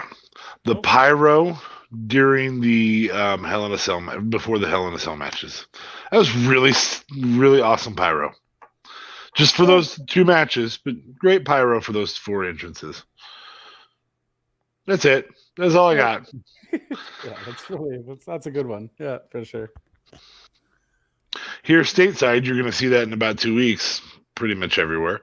And in Canada, you're going to see it in just under 2 weeks on July 1st, 2nd, 1st. Well, technically, we'll even see it before that, because Quebec's National Province Day is June 24th. So we're going to see that pretty soon here, at least in Quebec.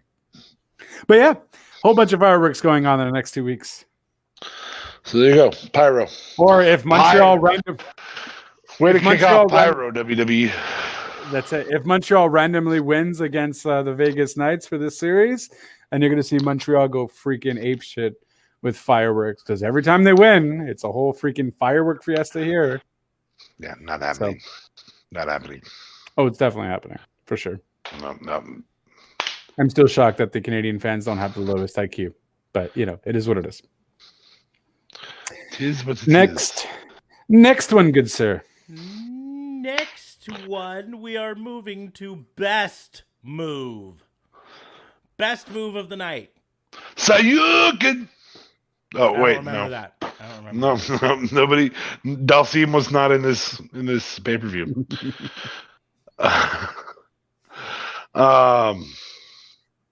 Best move. God, this is the one that I wanted to use Roman's choke for. That was on the playoffs. This is the Super Bowl. I know. Did you just mix two? No, that works. Okay. You literally watched the gears turn in JLB's head. Did Yeah, you just nope. ding? Oh, nope, that works. Yeah, I didn't think there was any kendo sticks, I suppose. I really love that spot. It's gonna get overused, but I really love that spot. Yeah, they need to do something now. Now here's the deal. I will say this, right? Because yes, we haven't seen any guys use that exact spot. I will point out though that spot owes its roots to the New Day versus the Usos Hell in a Cell from a few years ago, because they were the ones who started using kendo sticks, jamming them into the chain link, and they didn't use them to create a bridge and table through it. They used it instead to trap one of the Usos in the corner so they couldn't get out, so they could beat up the other one. But right, such creativity. that was probably the best move of the night was the kendo sticks. I stand corrected, Smarks. Yes? The Jeff Hardy thing. That you found it important enough to ignore Oh My God move of the night and run and do that. I didn't ignore. I let you guys talk and I type. Anyways. Talking tech. So you get over here. So we're unanimous that the kendo stick spot was the best move of the night, correct? I really think we are, yeah. I would have to say so. I was trying to think of a phenomenal move that, like, there was no crazy move that Cesaro and Rollins did. It was just a great matchup. So I guess I would have to go with the women's Hell in a Cell. When AJ jumped off of almost his shoulders with the phenomenal. Oh yeah, that's right. No mid card. Yeah, they weren't on this. I don't know why. I suppose even though we're talking best, it's also worth pointing out. I know WWE is focusing on trying to have shorter pay-per-views because they don't think long pay-per-views are important and all that stuff. But this pay-per-view is shorter than an episode of Raw. Yeah. Then split the damn things up. Yeah. That is the answer. Or just start earlier. Why would you start at 8 instead of 7? Brand split it and do it now. Agreed. No. Don't brand split it. Don't do that. No, yes. 100% brand split it. Brand split them, do it now, because then a 3-hour-long SmackDown pay-per-view is at least longer than SmackDown, and we'd get to see more stars on it, right? I don't want a pay-per-view every week, bro. No. You don't do every week same number of pay-per-views, just brand split. In fact, cut the pay-per-views from 14 down to 12. Yeah, down to 12. 4 for Raw, or 11. 4 for SmackDown, 4 dual brand. So the big 4, WrestleMania, Survivor Series, SummerSlam, Royal Rumble are still dual brand pay-per-views. But all the other ones, you split them. It's the SmackDown pay-per-view. This is the Raw pay-per-view. You still only do 12 pay-per-views, 1 a month. That's it. I feel like they don't have enough people, or they don't use enough people. Not that they don't have enough people. They've got over 300 wrestlers on their roster. But they don't use them. That's because they don't have split pay-per-views. You say that, but wait until that happens, and then they still don't use them. My point is, when you have the split pay-per-views, you are forced to use more wrestlers, forced to develop more storylines, because you have to fill a whole pay-per-view with just SmackDown stars. But here's the deal is, I mean, we can look at SmackDown and mention at least 3 storylines that were not featured on this pay-per-view that are active right now on SmackDown, right? I mean, we didn't see anything of Big E or Apollo Crews on this, right? Mm-hmm. Why? Well, because we wanted to do a shorter pay-per-view. But why? It's one of your marquee storylines. Why didn't you have it there? We didn't see anything of the women's tag team or the men's tag teams, right? Technically, we saw the women's represented on the pre-show, but fucking pre-shows don't matter, so I don't care. Mm-hmm. Canonically speaking, pre-shows don't matter. When they did Survivor Series a few years ago, there was Raw versus SmackDown. SmackDown won something on the kickoff show, but then Raw won all of them on the main show, and they went on forever about how Raw had a clean sweep on Survivor Series. So, canonically speaking, the kickoff show doesn't matter. But that's my point is, if you did split brand pay-per-views, a SmackDown brand pay-per-view, so this one will have been this year, the SmackDown presents Hell in a Cell, right? And you would have had Roman Reigns versus Cesaro versus Mysterio on it. You would have had Rollins versus Cesaro. You would have had Zayn versus Owens on it, right? 3 of these matches would have still been on it, but then you would have had Apollo Crews versus Big E in some thing there, and you could have had the SmackDown tag titles there, and then you would have had 5 matches, give them all a little bit more time, same overall time for the pay-per-view, and better off. Or maybe it was a Raw pay-per-view. Raw presents Hell in a Cell. You still have Lashley versus McIntyre. You still have Ripley versus Flair. You still have Bliss versus Baszler. You know. I even have your build for this, and I've never thought of this before. We've talked about how Survivor Series needs to have stakes since they're going to be head-to-head like that. The winning team gets first pick in a draft of not wrestlers, but a draft of the 8 remaining pay-per-views. So they get to pick whether they have Elimination Chamber or Money in the Bank. They get to pick whether they have Hell in a Cell or TLC. They get to pick those gimmick pay-per-views that Smarks hates so much, but at least then there's value to those too. I want to have the Hell in a Cell. I don't want the TLC. Oh, I want Money in the Bank. I don't want the Elimination Chamber. The reason you have those 2 in particular go up against each other is that's the styles. One of them's in a more extreme rule, and then you have extreme rules in another one, and whatever it is. But you have these more extreme items, these match types, and then you have this is your title shot, beat 6 people, or this is your title shot. Hey, look, it's also 6 people. Beat 6 people. And those 2 can be consequential right next to each other, whatever they are. Or they can be throughout the year. I don't care how you do it. But then that way you don't go, well, then Raw doesn't have Money in the Bank. Yeah, they have Elimination Chamber. Right. Oh, yeah. I guess they do. Why would you care, though? Why would you care if your brand gets the money in the, like, if you're, I don't know, whoever the heck is the manager. If you're a general manager, you care because it's going to affect your watch rates.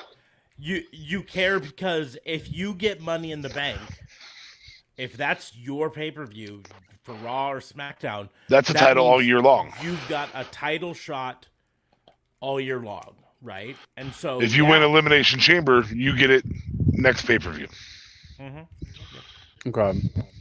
These are all still things that the star, storyline wise, the stars for your brand would want certain advantages, right?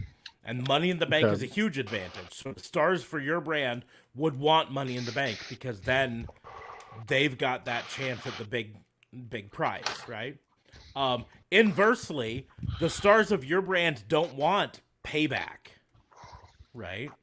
Because its watch rate is horrible. Because its watch rate is horrible, and it doesn't have any big stakes or anything like that to it.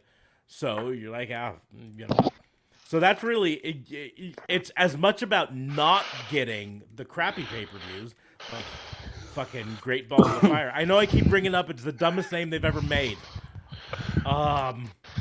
And I think they even used him, huh? Goodness gracious, as the theme song. Goodness gracious, Great Balls of Fire. It might as well just called it WWE Presents Chlamydia. Or Hound Dog. Yeah, that was really, you have to make it a sexual disease. Great Balls of Fire. Oh, okay. I see what you mean. Elephantitis. Yes. WWE Presents We Let Your Testicles Blue Waffle. Oh, God. Well, I wasn't going quite that far, but 2 girls in a cup. What? Hell in a cup with 2 girls. WWE presents "Help Me, Step Brother." I'm stuck in the. Why you got to bring my personal life into this, brother? We went off on rail. We are going to get back on track by going after match of the night. This is the big one. What was the match of the night? I'm going to go ahead and put up my prediction here. That's going to be pretty much universal, I think. Yep. Any arguments? With ranked choice voting, I'm going to go ahead and throw in another one, and that's that women's Hell in a Cell. Okay. So ranked choice voting, you put women's Hell in a Cell as number 2, and this is number 1. this is number 1. So this still one wins is number 1. Yeah. Yeah. It's a valid honorable mention. For sure. There has yet to be a bad women's Hell in a Cell. There's only been 4, but there has yet to be a bad women's Hell in a Cell. I just don't agree with your statement that the women need to prove something. I think it's because the women are more not so much heavyweights. Like if I had a women's Hell in a Cell with Nia and Tamina, it might not be good. You know what I mean? I want to see a Hell in a Cell with Ray and the kendo stick spot, but Ray's running around the ring and gets clotheslined by the kendo sticks. That'd be fun. That would be fun. That'd be better than the Baszler Bliss match. I went there. Okay. Anyways. So, match of the night, unanimous choice, Cesaro versus Rollins. We still think that it probably ended wrong. It wasn't a perfect match because I still think Cesaro should have won. I think this would have been the way to give Cesaro the big win. Although I'm not mad because I feel like they're not doing anything with them anyways. Because even if Cesaro would have won, he's not going to be facing Roman next pay-per-view. I'm gonna say that the way to do that would have been to have a smallish finish if you're gonna continue this, and really heal up Seth. I'm just Reigns make an appearance. Have Roman Reigns come out and Seth is at my table. Seth is on the other end of my table. Well, and here's the deal: you could easily have set it up even more by just putting a stake on this match that says, hey, if Cesaro wins, he gets another shot at the world title. Or the Universal title, right? Have, who's the one that wasn't on SmackDown there? Jimmy or Jay? Who's like Jimmy not there? Jimmy wasn't there. Jay's at the table. Jimmy's reluctantly at the table. Right. By family. Okay. By family. My point is, you put it up. You say, "Hey, here's the stake. If Cesaro wins, he gets another shot at the title, right?" And then you can have Roman appear to help Seth win because he doesn't want Cesaro to get another shot at the title, and that gives Seth still the victory, but it protects Cesaro a little bit more, and it helps build that down the road. And again, yes, then you have Cesaro win Money in the Bank, and now he's got the title contract, and he can face Roman whenever he wants to, which tells the storyline even better that way. But that would have been good, yeah. But yeah, Universal match of the night, Hell in a Cell 2021, Seth Rollins versus Cesaro. Not in a cell. But it wasn't in a cell. It was just at a cell. I think that would have been fun if it would. I don't know why you just don't make all your matches Hell in a Cell. Like, if you're going to call the pay-per-view that, just make each match Hell in a Cell. I would have loved to have seen... Agree. I would have loved to have seen Owens versus Sammy in a Hell in a Cell. I would have loved to see Cesaro and Seth in a Hell in a Cell.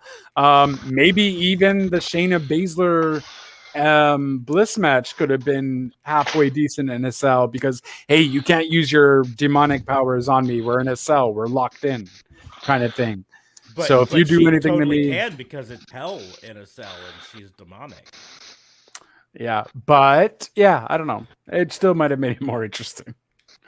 And I wouldn't have had to see Nia slap Reginald. Ah, Well, that was great. you could have still seen that.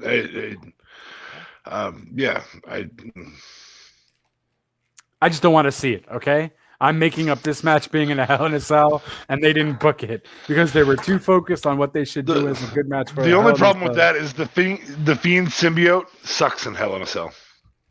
Yeah, he gets DQ'd and ref stoppaged. In Hell in a Cell. This is bliss to bring it back. That symbiote's weakness is Hell in a Cell. Is red chain link fins. Yeah, can we at least be happy they didn't do red lights at all during this? Or just anything for Bliss, really, for matches. They've never done it, so thank God.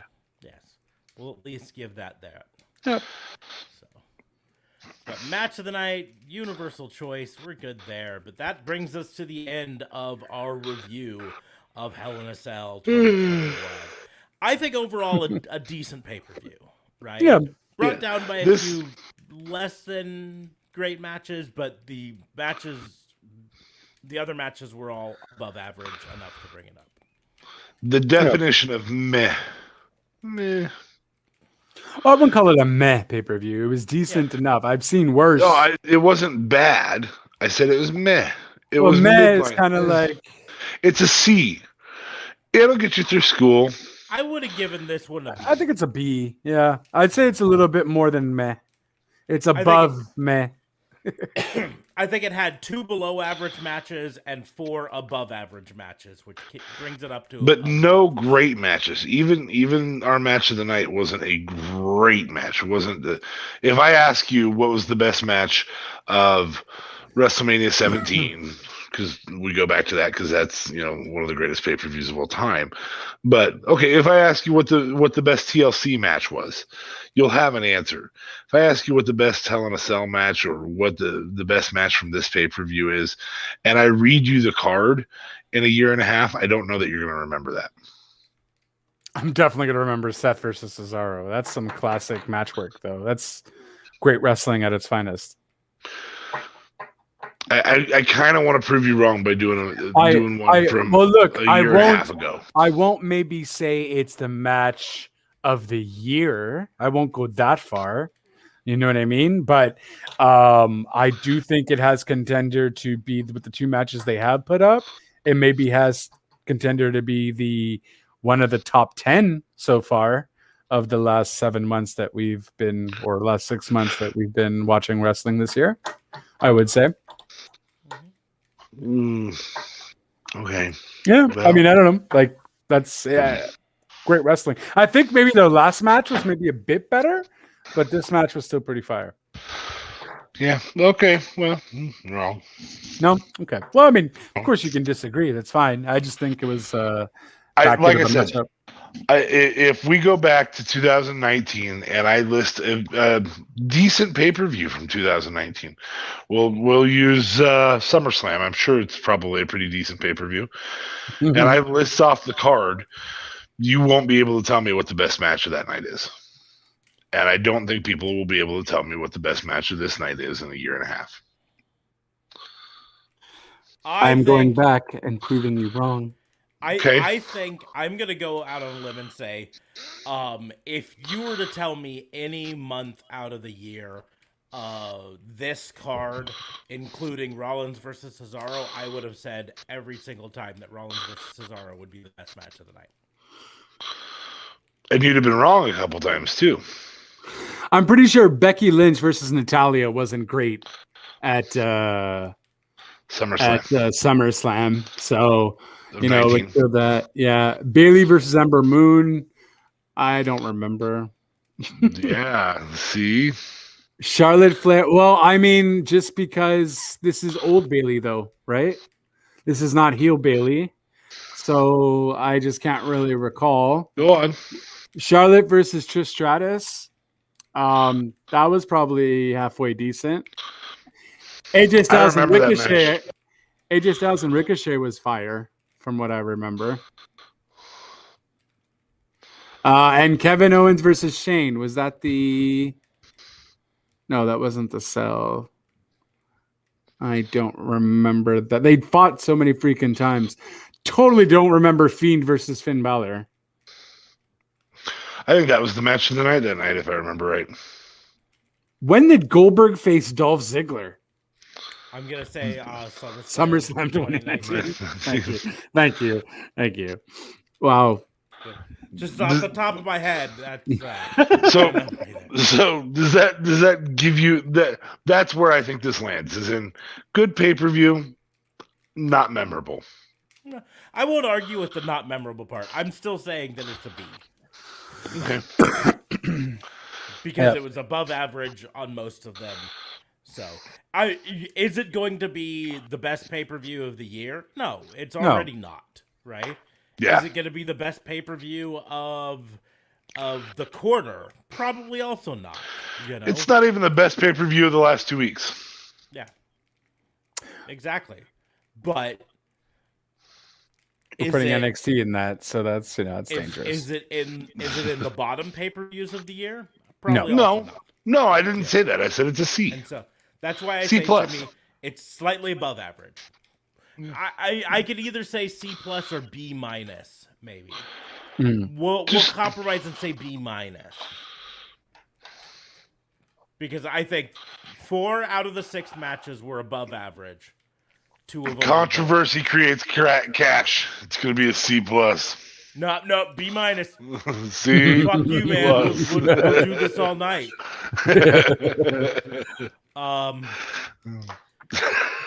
But that is our review of WWE Hell in a Cell 2021. Before we wrap things up, I do want to toss in one AEW thing, since we don't ever get to do our wrestling news anymore because every fucking weekend's a pay-per-view. Did you guys see the Hager versus Wardlow cage match? Oh, my PVR didn't record it, so no. It recorded SmackDown though, for fuck's sake. I give it credit for selling the MMA version of it. First of all, they had a full-on fucking MMA cage. Oh snap! Okay. Ooh. It wasn't just like it's an MMA match in a wrestling ring. It had a full-on octagon. Oh wow! Okay. And they did a pretty decent job of selling it as an MMA match, right? And while yes, it ended with some very wrestling things to it. But Wardlow's an MMA star? Wardlow knows MMA? Wardlow has never been in that, and that was the thing they played on it, is that Wardlow's never been in an MMA fight. Jake Hager has. However, Wardlow has been in cage matches before. But it did feature one time where Wardlow ran and then jumped up and bounced off the cage and hit a Superman punch. A very wrestling thing. You'd never see someone do that in an actual MMA match, right? Right. But somehow or another it still worked. It featured a lot of back and forth and then ended with Wardlow passing out to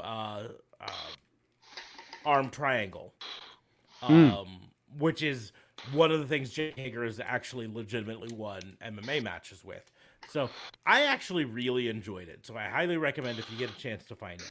I will also give AEW a big down for fucking Brock Anderson. I don't care if he's Arn Anderson's son. I don't care if he looks like a genetic clone of Arn Anderson. The guy has absolutely no charisma and is so green in the ring that he does not belong on AEW TV. Okay, but does Arn Anderson legit have charisma, though? Arn Anderson had charisma. Heck yeah. In fact, I gotta be honest, I've cried maybe a handful of times at wrestling promos on TV. Arn Anderson's retirement promo. Yeah, that's true, because I watched Anderson, I guess, by the time when did he retire? 95? Okay, yeah, so that's it. I pretty much watched him after. Yeah, okay, fair enough. I just felt like Flair was always the Four Horsemen guru of, putting all the charisma into the Four Horsemen stuff. I remember Anderson being mad but I didn't really get a crazy Flair was the top of the charisma. I'm not arguing that. Flair was the peak, right? But that's saying Arn Anderson didn't have charisma is not true either. Arn Anderson had a ton of charisma. It's just it wasn't as much as Flair. I would say that they probably had the same amount of charisma, and Flair has more flamboyance. Mm-hmm. Fun fact. Fun fact from Fun Flack. fact. Fun Fun fact. fact. Fun fact. Should make a T-shirt of that. Fun fact. Fun Flack. On the most recent Arn Anderson podcast, I can't remember what the name of it is, with Conrad. They told the story of how Arn Anderson came up with the name Four Horsemen, and how they totally lucked into it. They weren't intended on being a long-term partnership. It was just a one-night thing where they were going to be four wrestlers paired up, and you had Tully, Arn, Ole, and I think Flair might have been involved with it. I'm not sure. But they're just delivering a promo, and it got to Arn Anderson, and Arn Anderson said he was sitting in the back watching, as the promo did, and Ole talked and Tully talked, and it came to Arn, and he just had this whole thing. Yeah, hey, there's four of us here, and the Bible mentions the four horsemen of the apocalypse. So he just off the top of his head, he was like, "You got the four horsemen of the apocalypse here, and we're gonna." And he said afterwards, Tony Schiavone came up to him and said, "You just came up with your group name." Yeah. So, anyway, but Brock Anderson does not belong in an AEW ring right now. Maybe down the road, but right now, no. Get him out of my ring. Well, I'm sure Arn is teaching him and probably saw a few stuff he can learn. I didn't watch his match. I didn't watch AEW Dynamite, so I take it. Who did he face? It was a tag match. Cody and Brock Anderson versus Aaron Solo and QT Marshall. Oh, okay. And first of all, I'm tired of the QT Marshall storyline. Just get rid of that. I don't want to see him on my TV either. Aaron Solo's actually turning out to be fairly entertaining, so I'm fine with that. But I can get rid of QT Marshall. Don't make QT Marshall send you a Twitter and show you how his portion of the show provides the best ratings. Don't do it. Just don't do it. Let QT Marshall be. You know what I'm referring to, though? I think I saw it, but I don't care. Okay. Links in the doobly-doos. But we will go ahead and close things up on the wrestling booking unit. Make sure to check the doobly-doos down below for all the links, Patreon, merch, socials, all of that stuff, and it's in our link tree in the doobly-doos. You can support us by buying one of those Not a Cop shirts. That's right over there, pointing there, right there. Not a Cop. Great way to support the WBU. Or you could buy the one that says link is in the doobly-doo. JLB was too lazy to wear that today. Yeah. I decided to represent Super Mario. Or please sponsor us, Turks and Caicos. Yeah, I don't think I'm buying that one, guys. See, until they sponsor us, I also got the wrestling cop. I mean, somebody in my area. Yeah, somebody near you Purchased a wrestling cop sticker for the back of their unknown vehicle that looks a lot like mine. Yeah. Nice. So check out the doobly-doos for all our links. Our Patreon, you can support us there. Our merch store, socials. We even have a link if you're someone who wants to do live streams. We use StreamYard for it. There's a link in the doobly-doo. Helps us out if you use that link to sign up for StreamYard. So help us out that way. You can follow us on the social medias. You can follow me at Raw and Order WBU. It's right up there on the screen. That's in pretty much any of the socials. Twitter, TikTok, Instagram, Facebook. You can follow me there. You can follow DA Fabe at... It moved. DA Vincent K. Fabe. There we go. I'm not a cop, so I can't read an order. And then you can always follow JLB at JLB420. Real Talk Radio is the brand at Real Talk Radio 8. Anchor.fm/RTR. Yeah, I mean, I'm on all the Spotify's, the Apples, and all that. So whatever works for you. I am getting a link tree put up because I think that's just well organized. So you will also get that probably next week. or next time we do this. But yeah, for now, feel free to chat with me about anything: music, movies, wrestling, whatever floats your boat. What's going on in the news? I am a jack of all trades and a master of none. So feel free to talk to me about everything, because that's what we're here for. Nothing but great discussions. And Hell in a Cell was fun. Thank you, good sir, for having me on once again. And back to you. Awesome. Make sure to like, share, and subscribe. We mention that all the time, but that's the best way to support us is by sharing this podcast or the live stream with your friends, sharing it on your Facebook. It's handily to do. If you're on our Facebook watching it, just click that share, boom, send, you're done. Or, YouTube, whatever. But, follow us. Link trees up there, all of that stuff. We're going to go ahead and close the book on the wrestling booking unit, the review, and we will see you soon. C+.